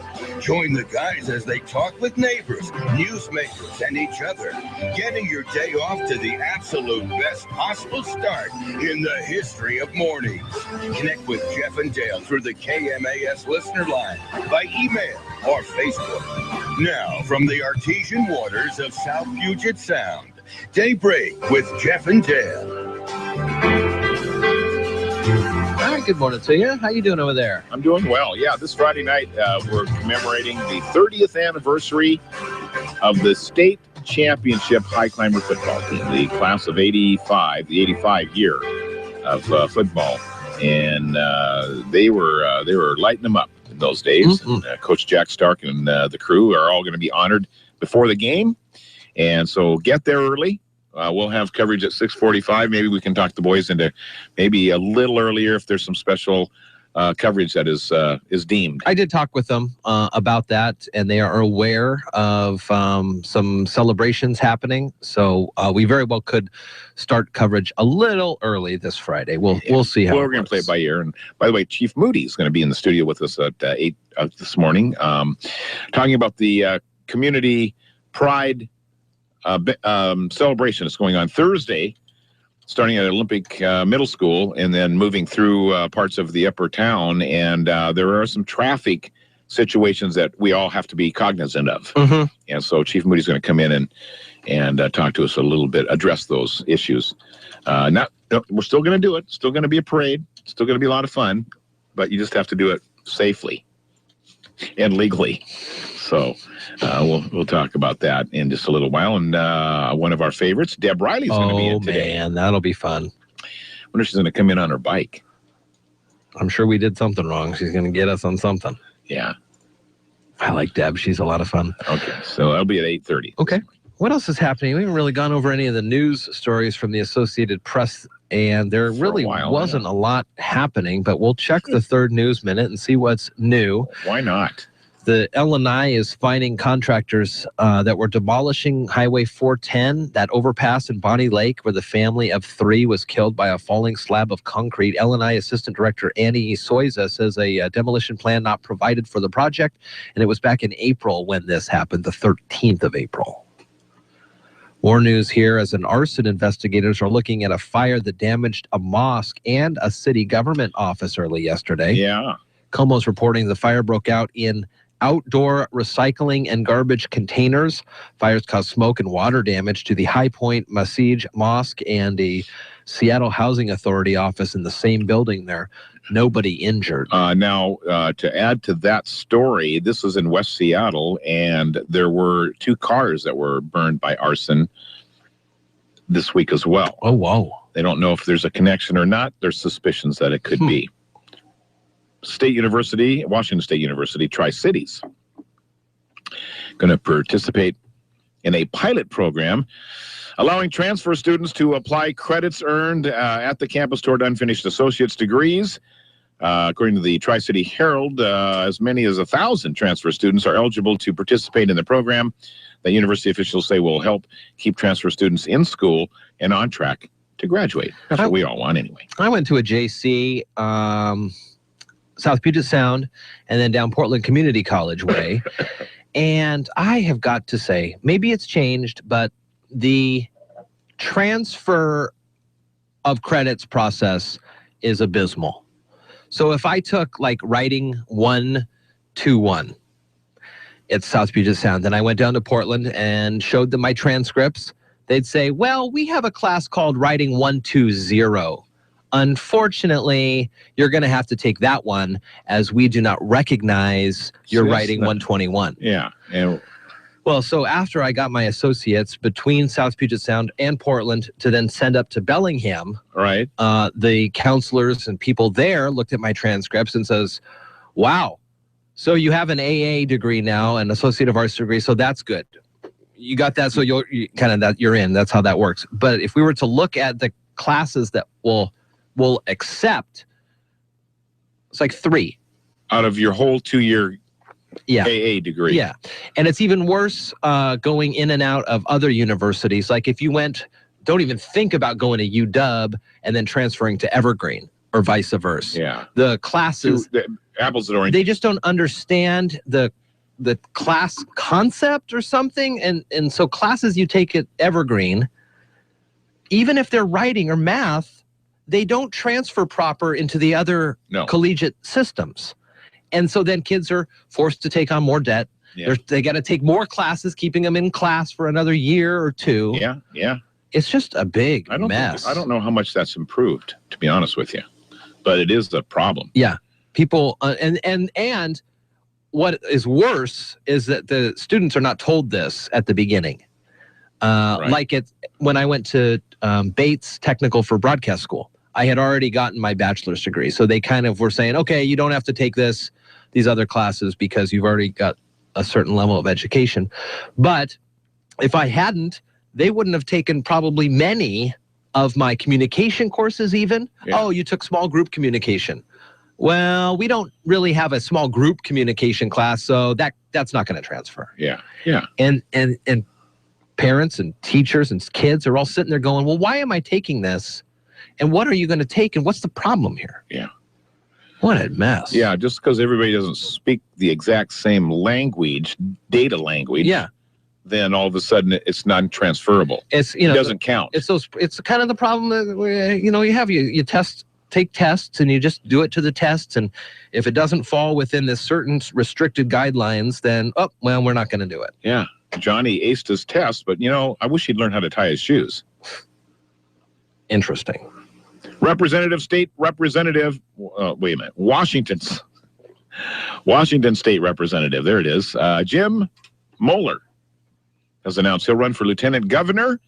According to the Columbian, Democrat from Vancouver will give up his seat that he's held for more than 10 years to join the race. Spokesman for the Democratic Lieutenant Governor, presently Brad Owen, says he has not yet decided whether he'll seek re-election in 2016. There are 2 challengers now to him that have filed or have declared, and still awaiting Brad's. How many people have made announcements for the governor race? Just one Republican, right? Bill.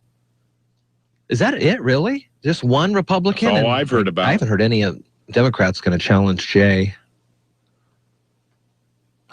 It's probably about time they should think about it. Now's the time. Because you don't want to announce. This is the place. And then if you want to make an announcement, that'd be great. Call us in. We'll talk about it.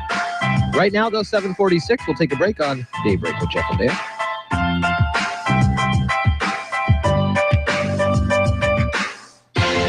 You're listening to Daybreak with Jeff and Dale on KMAS News Radio. Are you tired of commuting to a job that makes someone else rich, working harder than ever, but getting nowhere? Do you hate spending hundreds of dollars every week on daycare, having someone else raise your children? With our opportunities, you can start earning money as soon as next week. You get to be the boss, work from home, and live a happier life. At Be the Boss Network, you'll find hundreds of work-from-home opportunities that you can literally start today and be earning money as soon as next week. Go to freedom31.com and start earning money as soon as next week. You get to be the boss. Get out of the rat race. Work from home. Go to freedom31.com right now and change your life today. That's freedom, the number 31.com. Go to freedom31.com and start earning money as soon as next week. You be the boss. Go to freedom31.com. Saturday, October 24th is the next free women's health event presented by Mason General Hospital and Family of Clinics from 8 a.m. till noon at the hospital's main entrance. Women of all ages are invited to come during Breast Cancer Awareness Month to a women's health forum that includes free diabetes and blood pressure checks, information on women's health, mini massages, refreshments, and more. There will also be free mammograms for the first 50 qualifying women who are uninsured or underinsured. It's a great time to be a woman. Come out and celebrate. Mason General Hospital and Family of Clinics. Equal opportunity provider. Translation services provided. Mason General and Family of Clinics. Take KMAS wherever you go with our new free KMAS mobile app. It's a free download from either your Apple or Android device. Check out the latest news and even listen wherever you have a signal. Search KMAS in your app store and download our free KMAS app today. Get ready. It's time to tee it up with Keith Jones. If we really want to talk about, where you want to have, short-term, long-term improvement, it's that 6-inch fairway that Bobby Jones said is the most important fairway of golf. That's the fairway between your ears and the expectations that people have coming into the new season and really what they would like to accomplish. Tee it up with Keith Jones. Tune in all season long to NFL Preview right here on Westwood One. Hi, this is Boomer Esiason. Join me and Scott Graham each week as we preview the entire NFL schedule. We'll break down each matchup and tell you what to watch out for so you can be ready for all the NFL action. If you want the most comprehensive look inside the National Football League, then you need to tune into NFL Preview right here. 7:30 Sunday morning on AM 1030, FM 103.3, KMAS News Radio.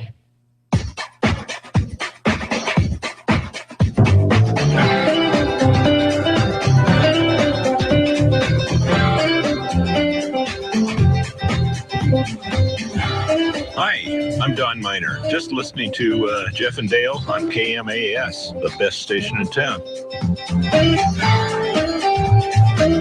Oh, thanks, Don. I think that was a compliment.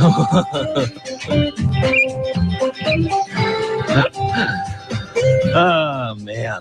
Big fish in a small pond. That's us. Is that right? Is that how it works? Yes, indeed. I had something. Just want to make one comment on. Did you happen to see the play that the Indianapolis Colts tried to pull on the New England Patriots over the weekend?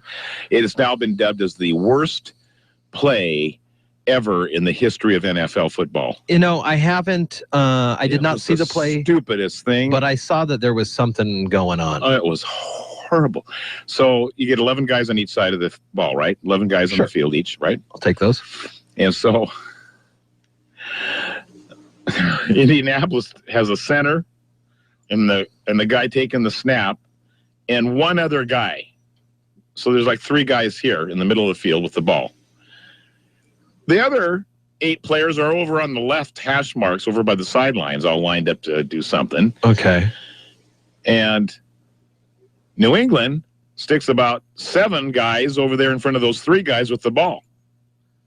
They snap the ball and they just swarm over the top of them and, plays over. I mean, it was the worst play ever in the history of NFL. What was the point of the play? No one will ever know. I don't know. It was supposed to be a trick play, and maybe they weren't supposed to snap it quite yet, or they were trying to get. I don't know. Nobody knows. That's weird. So Pagano, the coach of Indy, he's on the hot seat anyway. But that play was like big, like one of those cartoon question marks came bouncing across the screen, like boing. What the? Pagano was up for a 1-year contract extension at the beginning of this season. Did he? And he denied it, saying, I am betting on my guys to come away with a opportunity to renegotiate a higher deal. Yeah. That's pretty cool. And I mean, That's some confidence in his team. Pagano has gone through cancer and now lives his life on his own terms. And that's kind of the whole deal there. He says, nope, I trust my guys and we're going to do real great. And it's going to be a good year. Now, so I'm not taking this contract extension. They lost Andrew Luck for a few games, and they've and that sort of stuff. But Luck was back in the fold again this last weekend. Should have put Hasselbeck back in there. Hello. Yeah. Heck yeah. So it was the goofiest thing I'd ever seen, and there was no hope. Especially when they light up like 7 guys over the top of your 3. You would think you would call a timeout there and say, "Whoop, they're on to us." Yeah, let's reconnoiter. What's that mean, Coach? We're going to do something else. Oh, okay. Don't worry about it. Anyway, so it was goofy. I just wanted to make one point of that. That's funny. And that's what my thought was on that while we were having a break there. So we've been covering some news headlines here in and around the Northwest, things that we're tracking. Biologists with the Department of Fish and Wildlife are now using cages filled with the Penn Cove mussels. And this way they can track how much stormwater pollution is entering the Puget Sound. Kind of a unique getting the mussels in 73 spots around the sound. And the reason why, mussels do not metabolize contaminants, so any pollution will remain in their tissue. So we're going to sacrifice 73 mussels to get a pollutant level throughout, pretty accurate actually, throughout Puget Sound. So pretty interesting concept, and certainly came from the science side of things there. And pretty cool. It was on this day, Dale, in 1967, the conversation changed as Bob Gimlin and Roger Patterson, who were from Washington, as a matter of fact, were down a little north of Eureka. They had their 10-millimeter film. I don't know what kind of camera they had, but it doesn't matter. They're filming this thing, and they say, whoa, what is this creature that is 7 feet tall, weighing over 350 pounds, that covered in shiny black hair? The Bigfoot film either was filmed on this day or was released to the public. In 1967? On this day in 67. Wow. And Bob Gimlin, Roger Patterson, I believe they were from the Yakima area, other side of the mountains. Yeah, but they're down in Northern California. They were down there fishing and having a good time, and they weren't looking for the Bigfoot. They weren't looking for it, and there's been a lot of controversy surrounding this.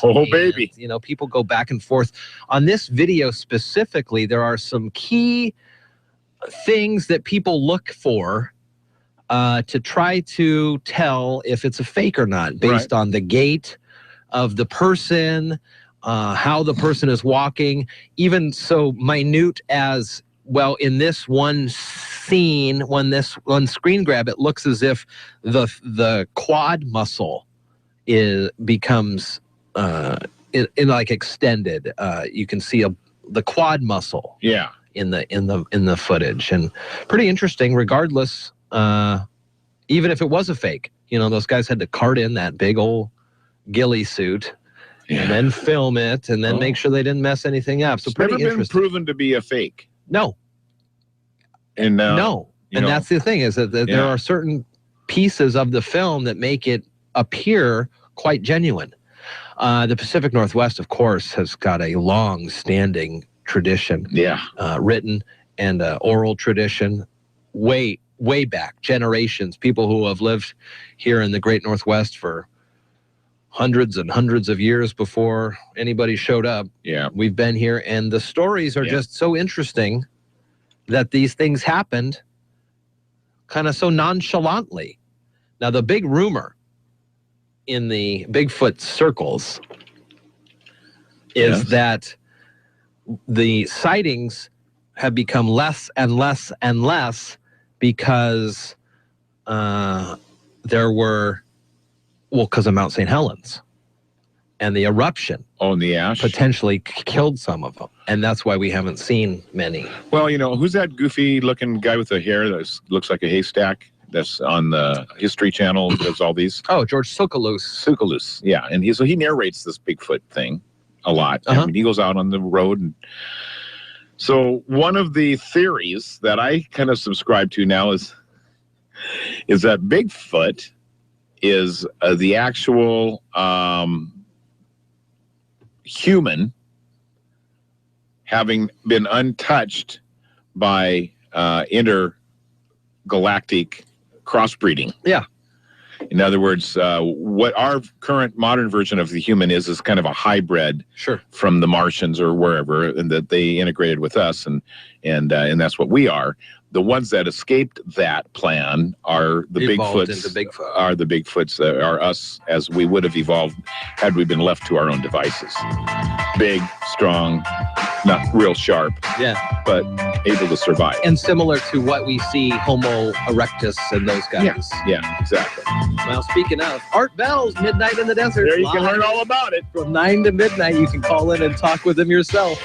You're listening to Daybreak with Jeff and Dale on KMAS News Radio.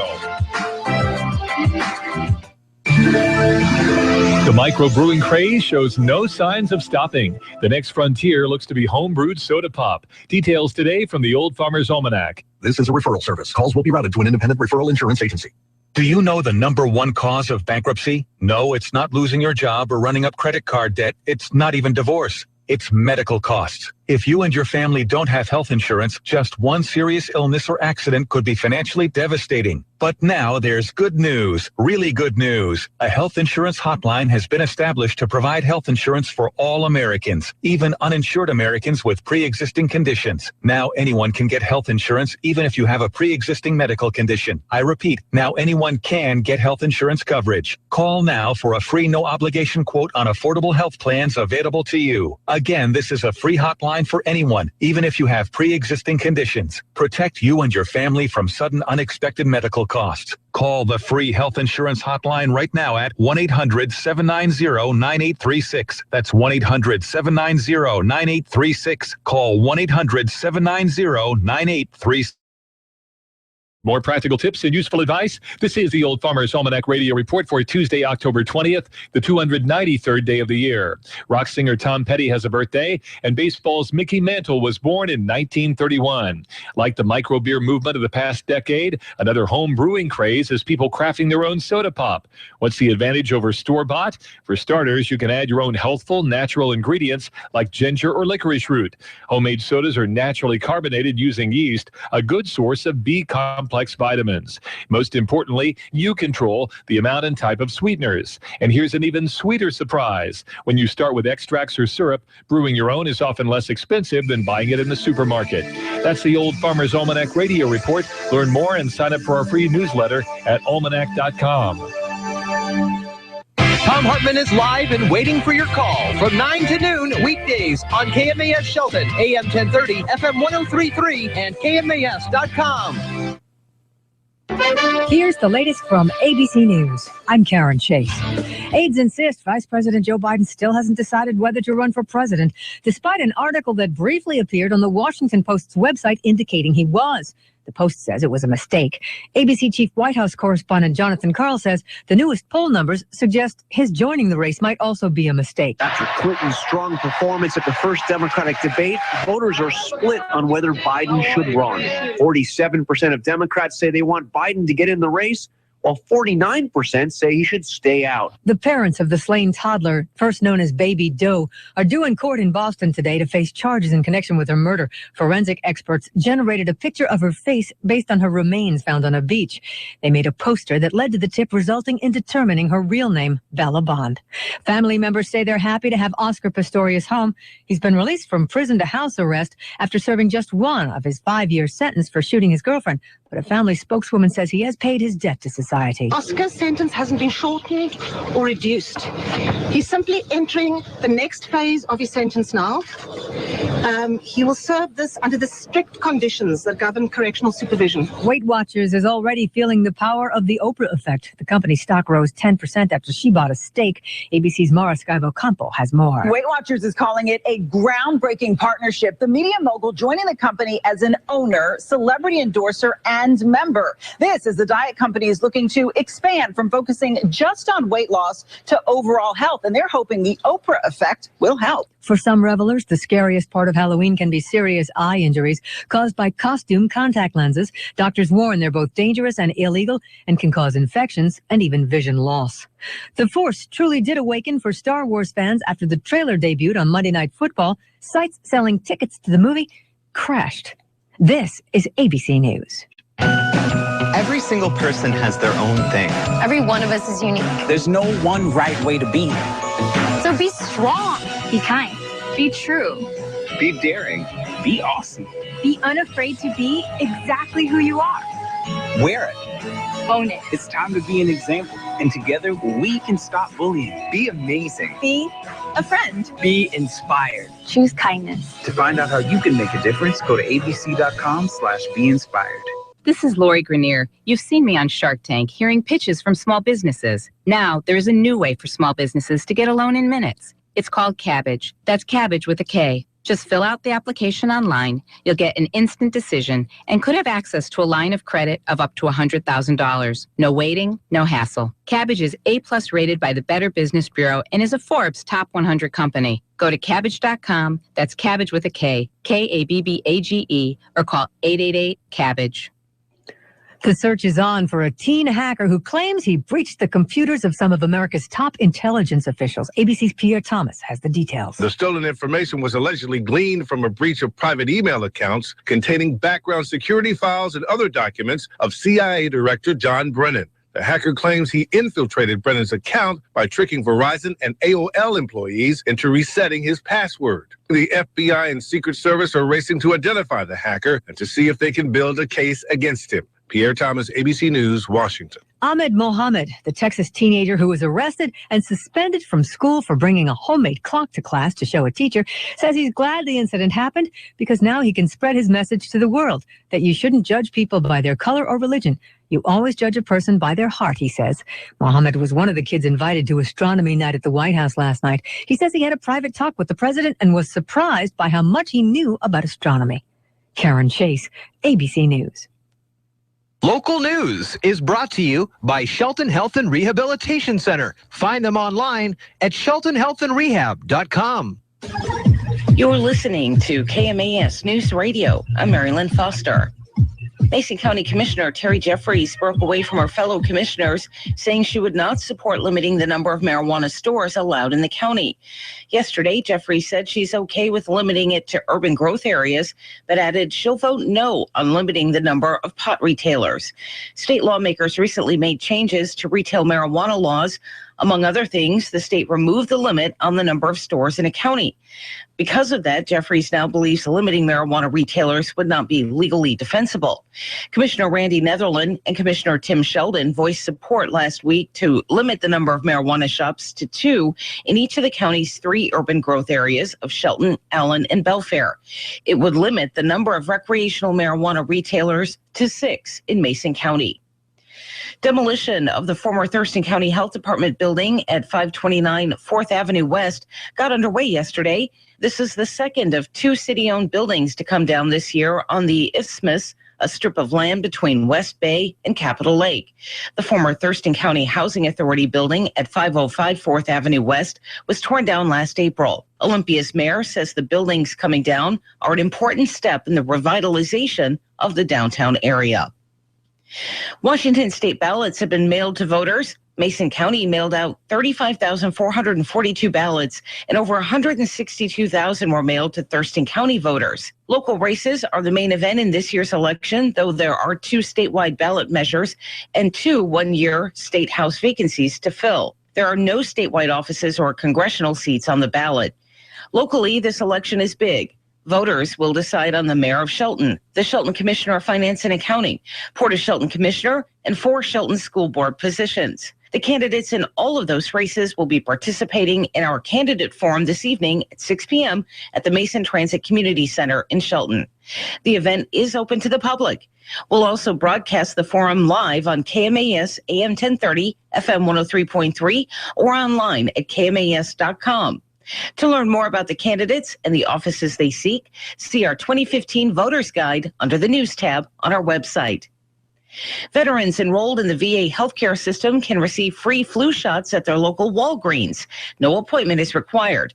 The veteran needs to tell the pharmacist that they receive care at a VA healthcare facility and show their VA ID and photo identification card. The Veterans Administration's Retail Immunization Care Coordination Program, Walgreens Pharmacy, and the VA are continuing their partnership to help bring healthcare closer to veterans. The program is open until March 31st, 2016. I'm Mary Lynn Foster, your local news at AM 1030 and FM 103.3, and always on KMAS.com. This is Washington State football. It's going to be an exciting ride. Throws it to the end zone, intercepted by Washington State. Game is over in double overtime, and Washington State wins it. Washington State, Arizona. That's time. Throws it, center of the end zone. Craycraft, caught, touchdown. Listen this Saturday. Kickoff is at 1. Our coverage begins at 11 on the Washington State IMG Sports Network. Cougs, Wildcats. Hey, car lovers, Motorhead here for Cut Rate Auto Parts. We're happy to bring you Seattle Mariners on the radio, because baseball's a family tradition that brings generations together doing something they love. Kind of like working in the garage with dear old dad, getting your car running with parts from Cut Rate Auto Parts. Your dad probably worked on his own car with his dad back in the day and got parts from us too. Cut Rate Auto Parts, celebrating 60 years of serving the South Sound community. It's a family tradition. Check out CutRateAutoParts.com today. Cut Rate Auto Parts. We got your part. The Blue Jays return to Canada with a bang. I'm ABC's Dave Packer reporting on sports. The Bats broke out in Toronto Monday. Fly ball center field deep. Backcourt Lorenzo Kane still going back. Running. There she goes. Jerry Howarth on Sportsnet 590. The 3-run homer by shortstop Troy Tulowitzki, part of a 6-run third inning as the Blue Jays took Game 3 from the Royals 11-8. Kansas City leads the ALCS 2-1. Game 4 at 4 p.m. Eastern on Tuesday. R.A. Dickey faces the Royals' Chris Young. NLCS right after at 8 p.m. Eastern from Wrigley Field. Mets up 2-0 in the series. New York's Jacob deGrom against the Cubs' Kyle Hendricks. And Monday Night Football in Philly. Chip Kelly's defense proves too much for the Giants. Manning back. He pumps. He fires to the far side. It's intercepted. And running in for the touchdown is Nolan Carroll. Sports Radio 94 WIP on the call. Final score 27-7. This is ABC Sports. Browns quarterback Johnny Manziel could face NFL discipline after he and his girlfriend got in an in-car fight a little over a week ago. Titans QB Marcus Mariota has a grade 2 MCL sprain in his left knee. His status for the team's Week 7 game against Atlanta this week is in question. Head coach Ken Wisenhunt is not happy with the hit he took in Sunday's loss to Miami that injured his knee. I think it was done with the idea of trying to hurt our quarterback, and that's football. One NHL game Monday from New York. Here comes Stolberg, 1-on-2. Stolberg down the right wing, gets a shot away, and he scores!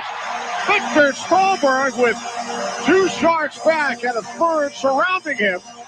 Beats Jones. Kenny Albert on ESPN New York. Rangers beat the Sharks 4-0. And former NBA and reality TV star Lamar Odom was transported via helicopter from Las Vegas to a Los Angeles hospital Monday night. Family and friends say his condition is improving. I'm Dave Packer, ABC Sports.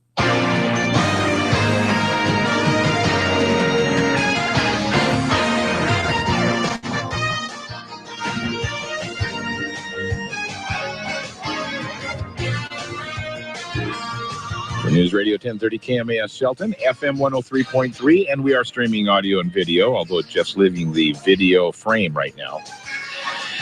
On KMAS.com, I'm Dale Hubbard. A pleasant good Tuesday to you, 8:10. The Washington School District, Bremerton School District, actually, negotiating with the football coach there who continues to pray after games. I pray before games. That's just me. Anyway, district officials have asked him to keep religion off the field in all seriousness. The assistant coach, Joe Kennedy, knelt as his players left the field Friday night and prayed. Players from the other team and some others out of the stands joined him in the prayer. The district says in a statement issued yesterday, that his employment status is unchanged. They're reviewing the events and are talking to the coach's lawyers. A spokeswoman for the district, Patty Glazier, said the district hopes they can arrive at an understanding with Kennedy that will respect the rights of all community members and also follow the law.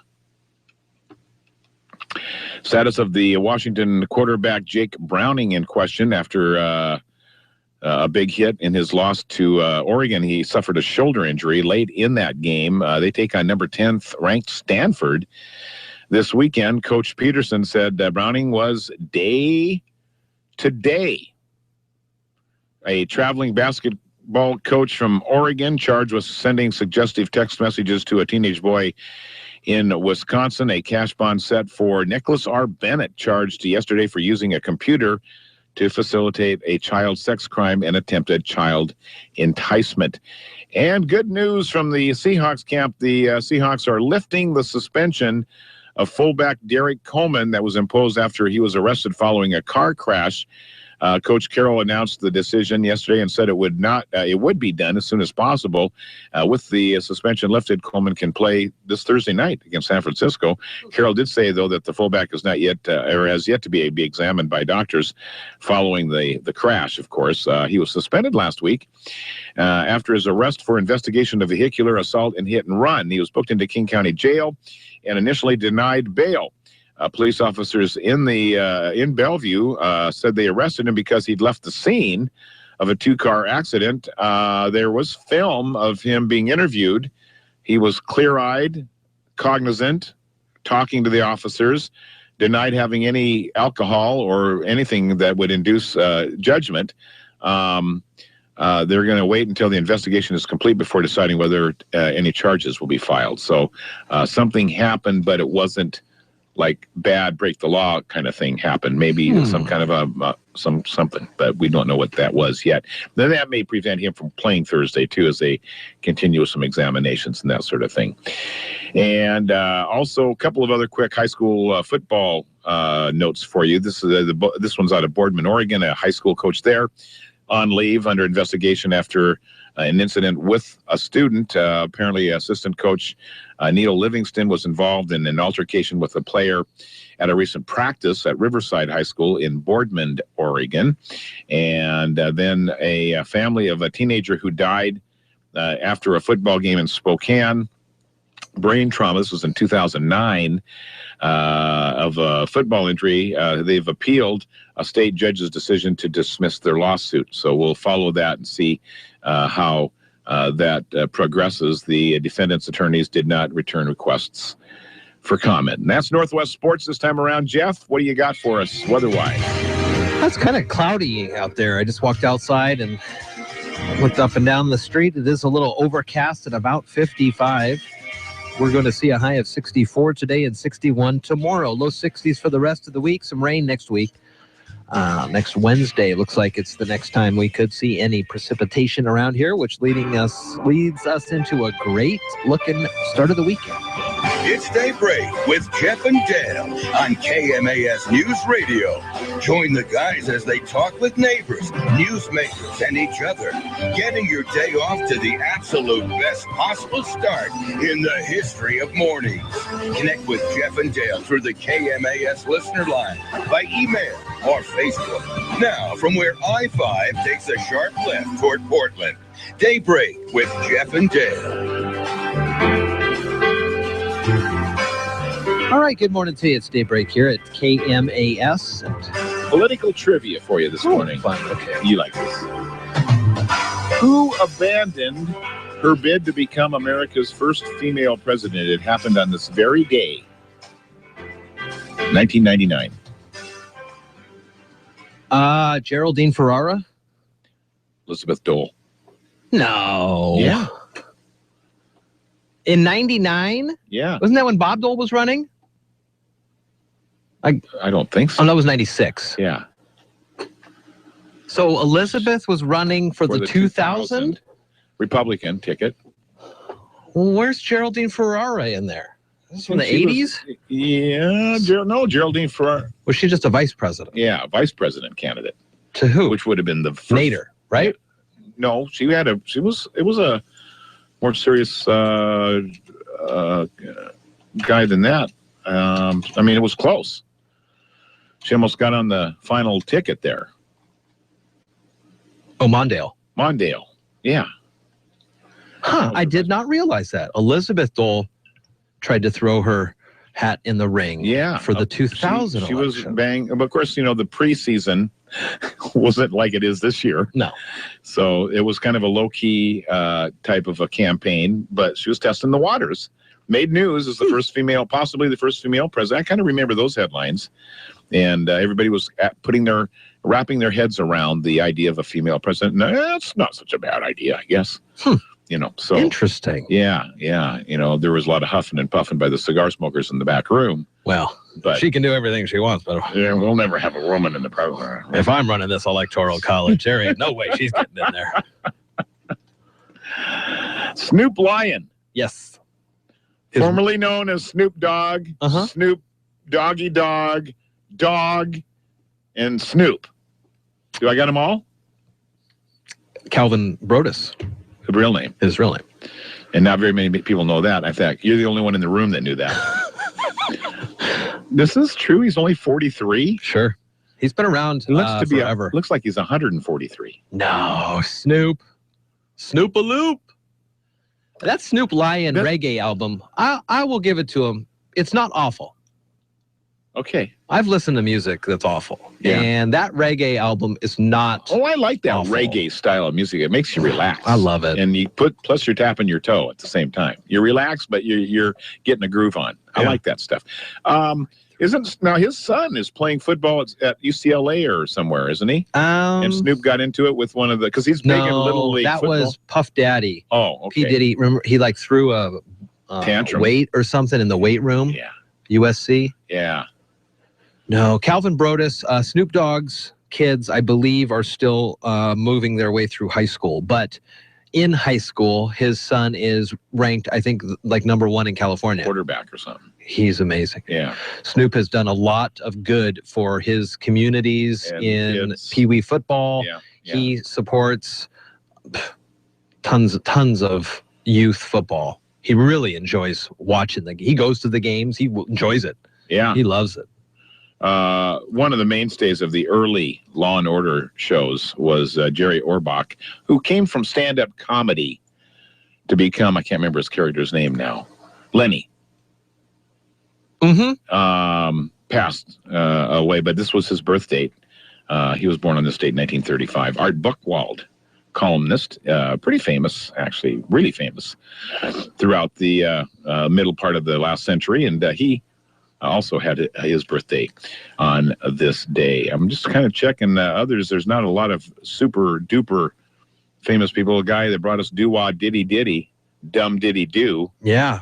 Manfred Mann, 74 today. Steve Cropper of Booker T and the MGs. I remember that doo-wah diddy. Remember that scene in Stripes when Bill Murray is having him sing that song? There she was. And oh gosh, Stripes was one of the first. Speaking of Bill Murray, rated R movies, that I watched as a kid. That Caddyshack, Blazing Saddles. Rock the Casbah this weekend. That looks Jeff. pretty funny. It's Friday. It's pretty funny. I think I'm going to be in line for that one. That or Star Wars. Pretty fun. You're listening to Daybreak with Jeff and Dale on KMAS News Radio.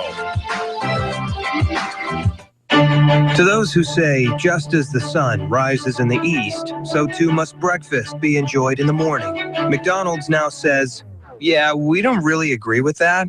Introducing McDonald's new all-day breakfast menu. Now you can get a hot and freshly made Egg McMuffin sandwich, hash browns, and other delectable breakfast tastes day and night. It's time to start enjoying the breakfast you love anytime you wish. Breakfast items vary by location. Deliciousness doesn't. Some people say it's an excellent source of antioxidants. And it tastes great. Others say it can actually lower stress and soothe your senses. And it tastes great. It's even been said to reduce high blood pressure. And it tastes great. It's McCafe Iced Green Tea, and it's brewed fresh daily with simple ingredients. So come into your locally owned and operated Northwest McDonald's and enjoy a delicious cup any time of day. Hey! And yes, as you might have already heard, it tastes great. Thank you. Price of participation may vary. Hey moms, what happened to that bold, gritty stud you married? These days, he lets your daughter braid his hair. He arranges pillows. He enjoys scented candles. He has officially been debolded. But you can rebold him with Papa Murphy's bold new buffalo chicken pizza featuring Frank's Red Hot sauce. That'll bring back his inner boldness. But don't worry, he still won't renew his motorcycle license. Home-baked Papa Murphy's large buffalo chicken pizza for just $11. Fresh made, fresh baked. Papa Murphy's, love at 425 degrees. Good morning, this is Chief Deputy Ryan Sperling, and you're listening to Daybreak with Jeff and Dale on KMAS.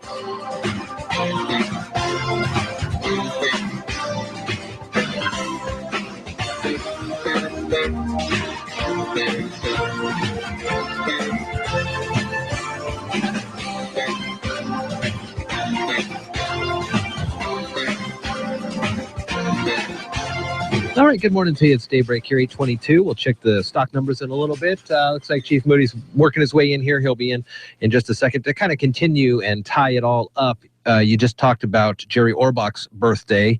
He was the father in Dirty Dancing, and nobody puts baby in the corner. Last night, apparently, on Dancing with the Stars, the most anticipated one was Bindi Irwin, Steve Irwin's daughter, and her partner, Derek Huff. They did the Dirty Dancing dance. Perfect 10s, 40 out of 40 on that one. And they did the whole lift and everything. And so they've had the time of their lives. All right. So it looks like the new Shelton Police Chief is in the studio now. And good morning there, Darren. How you doing? I'm doing great. How about yourself? Chief Moody, are you still new, or do you want us to? Well, I mean, be here a year this month. So I'm thinking at some point. Getting close. Has it been a year? It's been a year. Yeah. Having a great time. Time flies when you're having fun. It is. Mm-hmm. It is. Mm-hmm. So there are a couple of things in the headlines, and then the purpose of your meeting today with us. But so the big drug bust happened a few days ago. You guys were kind of on the peripheral part of that, participated on a big scale deal like that, and that was pretty awesome stuff. And then there was we heard circulating a bomb threat up at the high school yesterday. It wasn't a bomb threat. It was some kids talking about school shootings. And of course, in today's world of social media, once somebody starts talking about it, the fish gets bigger every time the story gets told. Yep. Yeah. Last night, our officers spent a lot of time investigating it, talking to the kids around the schools and what was going on, and deemed it as it wasn't necessarily a threat. It was just kids talking about conversation that, some could interpret as a danger sign. And so we went out and started talking to kids and investigating it. And then we had extra patrols at the school this morning to make sure everybody was safe getting into class. Yeah, okay. All right. So that's good. Good news. Big party planned this Thursday. Yes. In fact, I was at the commission meeting last night listening to the discussion regarding was it 1985 champs? Yes. Yeah. And the tribute that they're going to do to them. And I talked to the folks that were organizing this, and they wanted to do a parade. And so we had a conversation of not necessarily a parade, but a procession. There you go. Because if we call it a parade, it involves closing streets, shutting down signal lights, and especially on a Thursday around, as we would call it, rush hour around here on Olympic Highway North, maybe kind of tough to get everybody out there to close streets and get everybody through. So I think it was a wonderful idea. And I told her, I said, I think it's a great thing to have. And next year we can plan it a little further out in advance and be more supportive as a city function into this.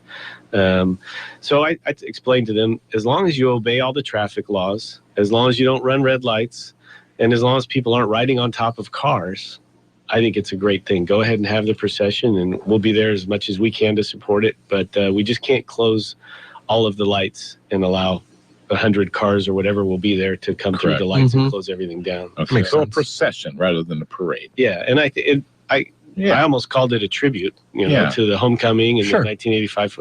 I think it's a wonderful idea. They talked about in the future having bonfires or something like that to kick it off. Right. I think it's great. And then as it moves forward to next year, we can do some pre-planning and everybody can get it safe. Absolutely. Cougars had their homecoming last week. They have a big bonfire. I saw it on the TV. It looked like a great time for people to gather around. And that's a longstanding tradition that people have had. Kind of gone on the wayside a little bit now. A lot of high schools did traditions like that over the years ago. Well, I had heard they used to do it here, and it was well before my time, but I think it's wonderful. You want to bring back those traditions. So Dr. Apostle had the the night up there where he introduced all the fall athletes. I think that was incredible. To have the community up there introduce all these kids, recognize them for being involved in all the activities. Yeah. So there's a change going on at the high school, to be sure, a positive one. And so we're supportive of the Thursday night procession, and that'll get underway, I think, at Oakland Bay Junior High, that area. On Mountain View? Yeah. Near Mountain View, and that's where I think they're going to begin right in there. That's what I understood. Yes. So we're supportive, and I believe it starts at 6. Did you get the hours? I was told they were going to start gathering sometime around 5:30 or 6. Yeah. So we do still encourage folks to come on out and support the community night, the salute to homecoming, all the cheer staffs and the dance staffs and the players and the students, and they're inviting the community, and shine up your cars and your trucks and come on out and obey all the traffic laws. That's it. Just please be safe. And I think the game's Friday night, right? Yes. Yeah. Game's Friday. And it's really, you said change in the high school. You can see it district wide, even down at the school district office. They are in Spirit Week. There was folks in tie-dye yesterday, and today I was at the high school this morning, and it's Twin Day, and the kids are all dressed up there, and it's kind of fun to see. Yeah, that is very exciting stuff. So, well, thank you for the update and the clarification. Absolutely. And you can finish your coffee with Jerry. She'll probably have a thing or two to say about something. She always does. Chief Darren Moody, thank you so much. All right. Good morning. Good to talk with you. 8:27 is the time here. We're awaiting our phone call from Karen Shade. And this morning's opening stock market report, things opened a little mushy this morning is what we understand. And we'll get the details from Karen here in just a few moments. Good news on the medical front this morning, Jeff. A new drug for Parkinson's shows some promise. Oh, good. It's only the first phase of a clinical trial, but there's a new drug that may help patients with Parkinson's disease. A trial for just safety and not effectiveness in a clinical trial, but the FDA approved a drug for leukemia called, well, I'll try this, nolitinib, seemed to improve cognitive, motor skills, and non-motor function in patients with Parkinson's disease and Lewy body dementia. So it's a study coming out of the Georgetown Medical University Center there, and that's in Washington, D.C., and 12 patients were enrolled. They followed them for 6 months. And, putting together all the information, and 2 of many videos show the patients after treatment. One elderly woman looked very withdrawn while being helped into her wheelchair before the trial. Months later, more engaged and able to feed herself. Wow. So another video, 8 weeks after starting treatment, a man was able to walk quicker and more easily. I also heard that the guy who first invented the HIV test was close to coming up with something that he thinks could be used as a cure for that too. So he's the guy who originally came up with the test. Is working hard. In addition to all the scientists who are very close, I think, to they could have this beat by the end of this decade here for sure. That would be so thrilling. Very exciting news. Medical news, always good. Lots of research, always ongoing. It doesn't always hit the headlines. We don't always know every step of the process. But boy, it is always worth celebrating when they can make a breakthrough, and you can put something like polio in the rearview mirror. Yeah, So here's some other political headlines for you. Joe Biden speculation at a fever pitch. There was an article that was purportedly mispublished, talking about him running. They're still saying perhaps this weekend he'll have an announcement. Jim Webb, he was up there at the Democratic debate. Yes. He's the guy that killed somebody? Yeah. Oh, jeez. He's considering an independent run for the presidency, considering, he didn't have much time to talk during the debate, and he came out looking like an old school Democrat. Hardcore. Time. Yeah, he only said about got 3 words out. Maybe. Yeah. Alec Baldwin played him in the Saturday Night Live debate, and he did the whole thing. It was like, can I have more time? I just need some more time. I need more time. Also, Donald Trump, Ben Carson requesting Secret Service protection. That's probably a good idea. Is there still the top 2 candidates? Well, they were listened to by CNN. Apparently, they are going to get their wish and not have 17,000 people up on the stage and some 5-hour marathon kind of a forum. Yeah. So that's good. The next debate will be smaller in number and shorter in duration. for folks. We have got that debate for you. It's a week from tomorrow. Yeah. And it'll be good stuff with both of those guys and whoever else. I don't know. It's 8:31, and let's go to the news. Okay. Mary Lynn Foster. Still also expecting Deb Riley to come in here in a second. As soon as we get to the news, she'll call, I'm sure. So that's Murphy's Law. Is that Murph? Oh, Murph. All right. Regardless, it's news time now. Mary Lynn Foster here, KMAS. You're listening to Daybreak with Jeff and Dale on KMAS News Radio. Local news is brought to you by Fred Holmes Tree Service. FredHolmesTreeService.com, 427-4489. You're listening to KMAS News Radio. I'm Mary Lynn Foster. Mason County Commissioner Terry Jeffries broke away from her fellow commissioners, saying she would not support limiting the number of marijuana stores allowed in the county. Yesterday, Jeffries said she's okay with limiting it to urban growth areas, but added she'll vote no on limiting the number of pot retailers. State lawmakers recently made changes to retail marijuana laws. Among other things, the state removed the limit on the number of stores in a county. Because of that, Jeffries now believes limiting marijuana retailers would not be legally defensible. Commissioner Randy Netherland and Commissioner Tim Sheldon voiced support last week to limit the number of marijuana shops to 2 in each of the county's 3 urban growth areas of Shelton, Allen, and Belfair. It would limit the number of recreational marijuana retailers to 6 in Mason County. Demolition of the former Thurston County Health Department building at 529 4th Avenue West got underway yesterday. This is the second of 2 city-owned buildings to come down this year on the Isthmus, a strip of land between West Bay and Capitol Lake. The former Thurston County Housing Authority building at 505 4th Avenue West was torn down last April. Olympia's mayor says the buildings coming down are an important step in the revitalization of the downtown area. Washington state ballots have been mailed to voters. Mason County mailed out 35,442 ballots, and over 162,000 were mailed to Thurston County voters. Local races are the main event in this year's election, though there are 2 statewide ballot measures and 2 one-year state house vacancies to fill. There are no statewide offices or congressional seats on the ballot. Locally, this election is big. Voters will decide on the mayor of Shelton, the Shelton Commissioner of Finance and Accounting, Port of Shelton Commissioner, and 4 Shelton School Board positions. The candidates in all of those races will be participating in our candidate forum this evening at 6 p.m. at the Mason Transit Community Center in Shelton. The event is open to the public. We'll also broadcast the forum live on KMAS AM 1030, FM 103.3, or online at KMAS.com.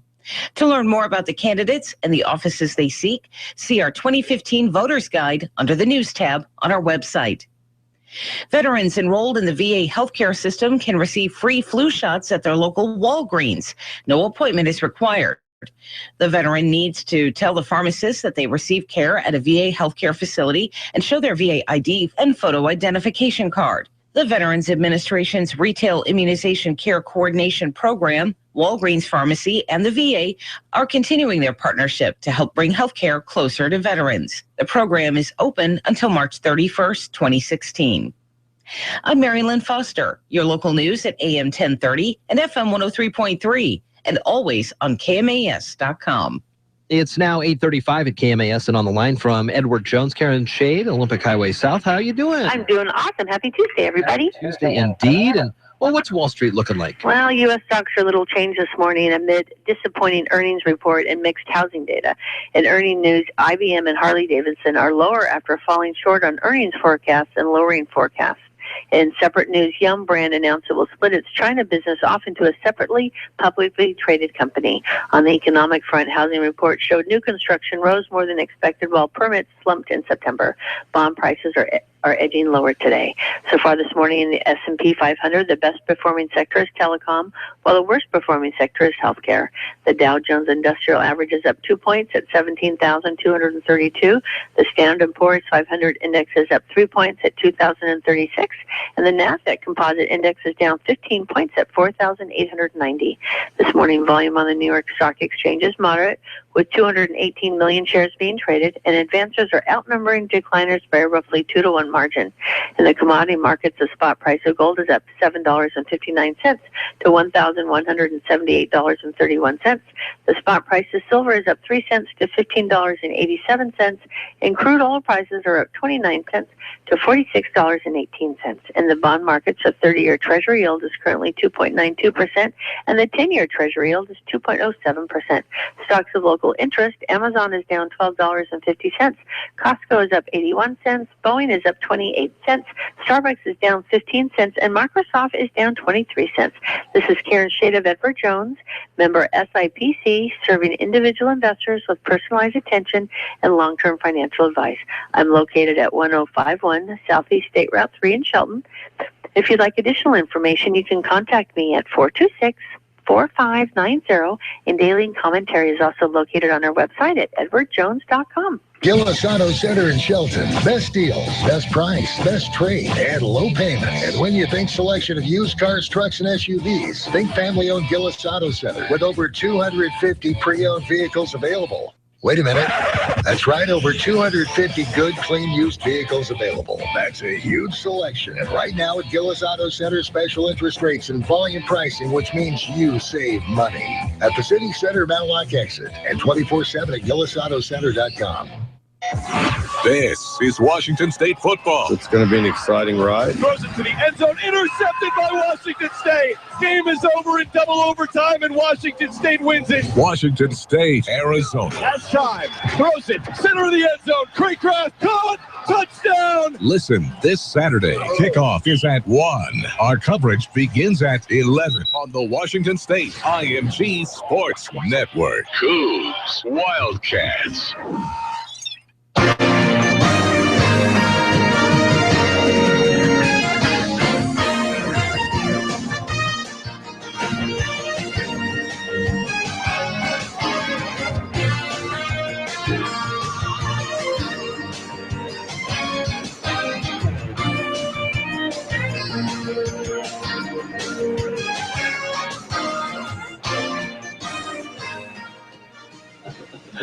You know, you just spit that out. We're on video now too, Deb. Jeez. Well, don't worry about it. You have that peppermint patty. We got sports and weather to talk about. You'll have that thing. Plenty of time.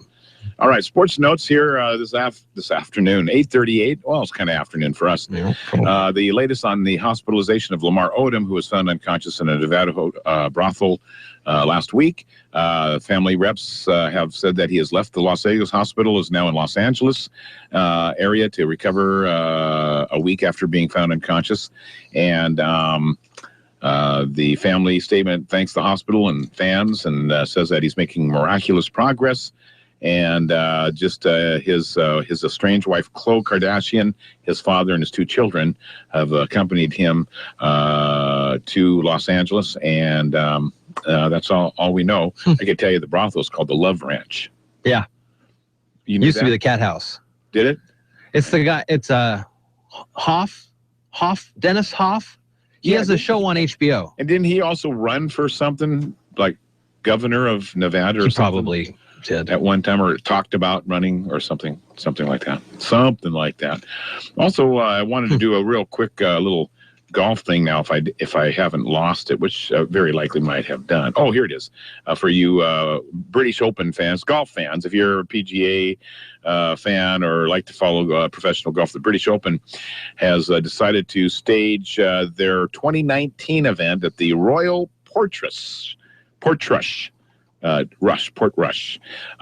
the first. It's a return to the Northern Irish venue for 68 years since the British Open has been held in Ireland. There, and the R&A, the Royal and Ancient, made the announcement today, saying it is expected to be the biggest sporting event ever held in Northern Ireland, the home country of 4-time major champ Rory McIlroy. That's kind of the reason why they're doing it, actually. Calls for Northern Ireland to stage the British Open have increased since McIlroy and his fellow countrymen, Graham McDowell and Darren Clark, have all won major tournaments here in the past 5 years. So yeah, makes sense. Golfing is very important, and they're at the top of their game right now. And so why not represent their country and maybe get the claret jug outside of England or Scotland, and so Ireland. going to get it 2019. I think it'd be a great present for my son to take me there. You're right. And that's sports. It probably would be. Like he's listening this morning, but anyway. Be lucky to get a call. You're right about that. Hey, the British Open's on. Wouldn't that be something if we were there? Yeah. 55, cloudy, 64 the high, low 60s for the rest of the week. Rain next week. Well, not too bad out here. I tell you, this Friday night for homecoming at the High Climber Stadium is going to be awesome. It's Daybreak with Jeff and Dale on KMAS News Radio. Join the guys as they talk with neighbors, newsmakers, and each other, getting your day off to the absolute best possible start in the history of mornings. Connect with Jeff and Dale through the KMAS listener line, by email or Facebook. Now from Shelton's Media Row, Daybreak with Jeff and Dale. It's 8:42 here at KMAS. It's time for us to talk a little bit about the environment. And Deb Riley's in studio. Good morning, Deb. Good morning. Nice to talk with you, as always. Yeah, nice to have you in studio with us. Currently, it's a little more cramped in here than I thought. I banged my knee on the table. Yeah, welcome. Thank you. We always touch on environmental topics with you, it seems, being with the health department and all. Yes. And so let's talk about septic systems, very prevalent here around the Mason County region. Absolutely. We've got somewhere around 26,000 on-site septic systems in the ground and in use in Mason County. That's an amazing number. I had no idea it was that prevalent, but my gosh. And just a little plug so that people know, we have nearly every on-site septic system paper record scanned and available online. Wow. So you can go to the Mason County website, go into land records and look up the records for your property. Do people often find a septic tank if they've moved to a new area, but it wasn't disclosed and maybe the previous homeowners didn't even know about it? Does sometimes that happen? That does happen sometimes. How do they lose the records? How does the homeowner to homeowner not remember this? Well, I think sometimes it's absentee homeowners that use an agent of some sort, whether it's a professional realtor or someone else to represent them in the process. But we've been trying to work on that, send new homeowner packets to people who have just purchased a home so they have some sort of an idea. You know, Jeff, I think sometimes people don't even give it any thought. They use their sinks, they flush their toilets, they don't think about where it goes or how it goes or if it goes. Yeah. Well, and we have some great realtors who are really on board with something we started several years ago, that there is a service required at the time of sale. And it's not something that the health department gets involved in. Some counties have a fee and then they go out and walk around the property, make sure there's nothing mushy or anything. We backed out of it when we did our meetings with the user group, the realtors and some citizens and our advisory committee. And it is just a requirement that comes back to the buyer and the seller. So it's worked really well in this community. We didn't want to add any other financial burdens onto people doing a home sale. But we also have been very lucky that we have the Craft 3, used to be called Shore Bank, loans here in Mason County. So let's talk to that. Yeah. Absolutely. Since we signed on to the program in 2007, and I'm going to look.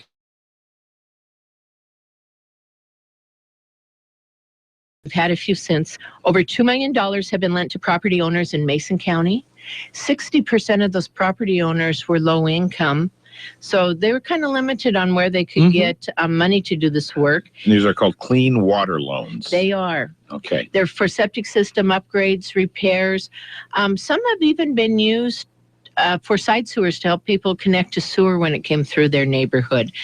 But they figured that kept 47 million gallons of untreated sewage out of the environment. Oh, my word. By putting in those 91 septic systems here in Mason County. My goodness. Now, for the area that they cover, which is all of the Hood Canal counties, Mason, Kitsap, Jefferson, a little bit of Clallam. They did expand into Pacific and just a little bit of Tacoma Pierce for a while. It has been such a good effort that the Department of Ecology has come on board more than they were. Oh, they have good. some state revolving fund loan money that has been used for this in the past, but it has been so successful over the last 7 or 8 years that a bigger program is now in the works. And our own Jerry Eckenrode from KMAS was very interested in this when it came before the commissioners.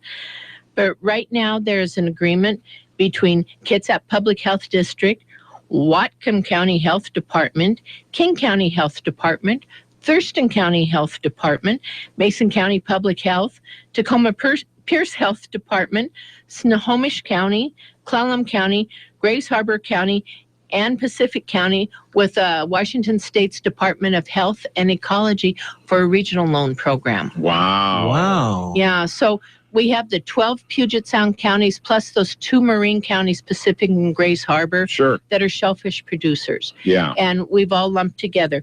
There are a few that weren't quite ready to start. San Juan, Skagit, Island, and Jefferson still, for whatever reason, aren't becoming part of the region, but will probably eventually. Yeah. Skagit has a very successful program on their own that they didn't want to disrupt. But the state departments who are working on this are the leads.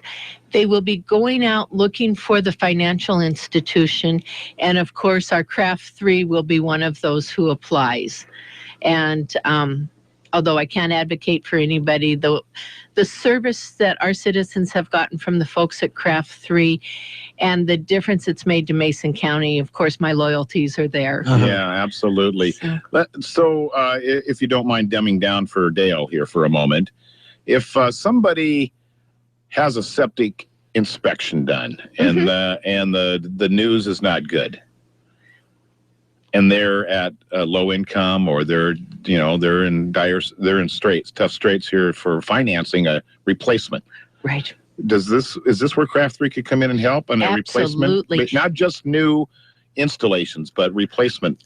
It's not for new installations. It's for replacements, upgrades, repairs. Okay. All right.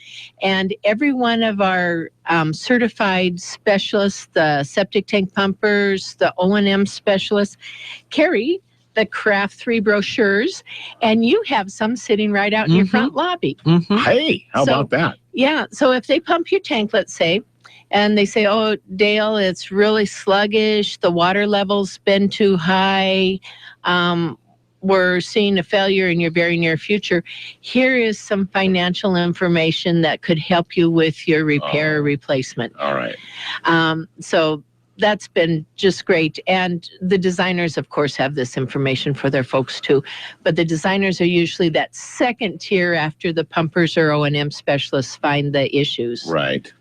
Now, you were here earlier this last summer, and we talked about a push on upgrading septics and that sort of thing. Did you get a little bit of an increase in interested people? The response was so good. Oh, great. And we've sent out mailings continuously, targeting maybe different groups or different areas of the county. When we did the septic blitz that we called it the last 2 weeks of June, we had people calling with old forms that they'd gotten in the mail saying, I set this aside, I forgot about it, I heard about this, so, here are my questions. Wow, nice. Yeah, we had one of our environmental health specialists pretty much on the phone full-time for over a month with that push, just answering questions and helping people through the process, sending records to them if they didn't have records and maybe didn't have a computer or didn't want to go online for whatever reason. We would print off their records and mail them to them in the U.S. Postal Service mail. I remember that. Yeah. But we used to get probably 30 records requests a day because people were selling, they were doing projects on their home and, didn't want to build over their on-site septic system. Yay. Yeah. We're down to about that number of records requests a month because everything's online. Wow. Oh, wow. Yeah. So people can just go in. The realtors have been getting better and better about going in and looking themselves. Yes. Finally. Well, okay. They've added it to their checklist. That's good. That is very good. Well, this is exciting news. Yeah, it's great. And it's a win-win-win all the way around. The environment wins, and which is very critical to around here. And then, of course, the homeowners win. Craft 3 gets to sustain their program. Mm-hmm. Health department certainly isn't unhappy about the results of all this. Oh, and it's so cool that something that we were involved in from the beginning has become a model for a region to use. Yeah. And the EPA, the Environmental Protection Agency, is looking at it for a national model. Wow. So we're right up there in the forefront. That is exciting. Kudos to everybody from the homeowners who are doing the right thing, to the professionals who are out there helping them, to the staff at the health department who are helping people through the process, and the state for being a little bit forward thinking with this. Yeah, very good. Well, good news all the way around, Deb. Thank you so much for the update. We appreciate it. Well, and thank you for having me in. Oh, always. Come on back anytime. Thank you. Deb Riley from the Mason County Health Department. And my gosh, if you need any information, you can reach Deb. My email is dlr@co.mason.wa.us. Yep. And my direct line phone is 427-9670. My extension is 358. There it is. All right. Thank you again, Deb. Thank you. 852. Taylor Shellfish is a proud sponsor of the Environmentally Sound program. For 5 generations, the Taylor family's been stewards of a healthy and prosperous Puget Sound. In partnership with nature, Taylor Shellfish brings you the freshest, most sustainable shellfish you'll ever eat. Visit their store at 136 Southeast Lynch Road. Open daily from 10 to 6. And they're online at TaylorShellfishFarms.com. Mason County Garbage and Recycling on Johns Prairie here in Shelton is pleased to offer safe and efficient removal services. Mason County Garbage and Recycling is always mindful of environmental standards and is continuously striving for the highest excellence. Mason County Garbage and Recycling, upholding your trust within the community. Questions? Call 426-8729. In Belfair, 275-4590.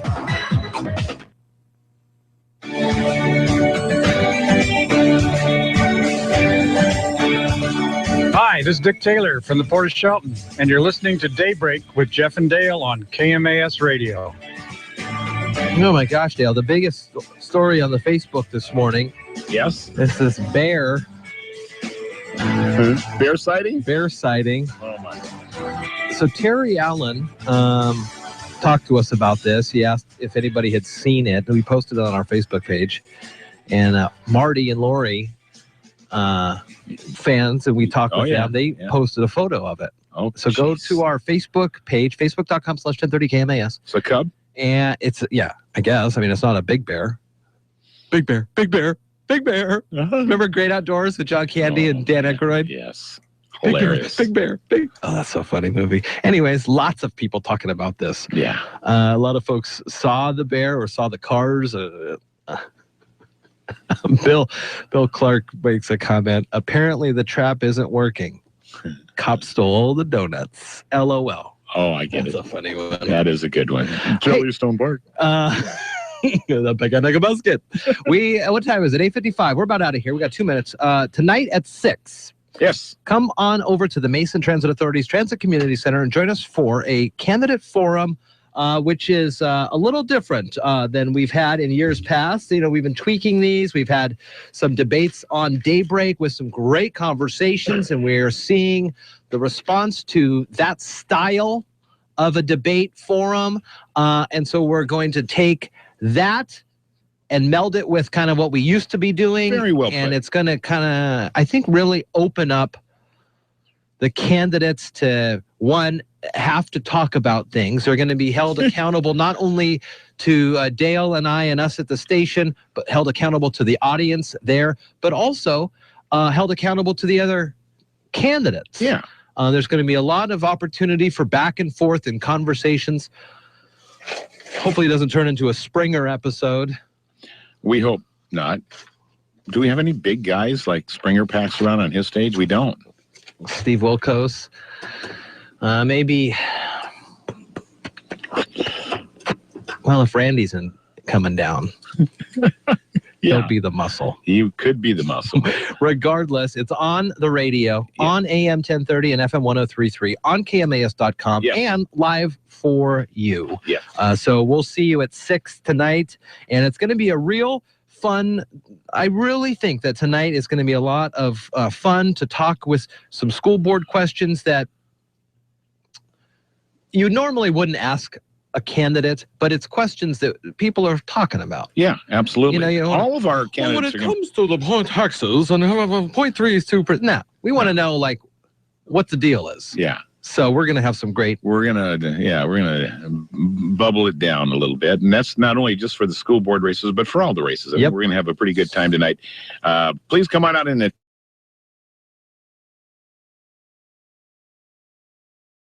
Community Center, and you are invited to listen on the radio or online, either one. I will take just this half moment here to give you a heads up, and I know you've been just wonderful about tracking all of our frequency changes and hopping around the FM dial like madmen. Ruh-roh. And we're done with that. We're pretty sure that we're done with that hopping around. We will be FM only, I think, tomorrow. Oh, okay. After 9 o'clock for 6 or 8 hours, we're going to be painting our tower, and it's pretty hot on that tower with 10,000 watts. Yeah. So we're going to take the AM down for the day, but you can always tune us in online and on the FM anytime, and we'll remind you again tomorrow. You're listening to Daybreak with Jeff and Dale on KMAS News Radio. The microbrewing craze shows no signs of stopping.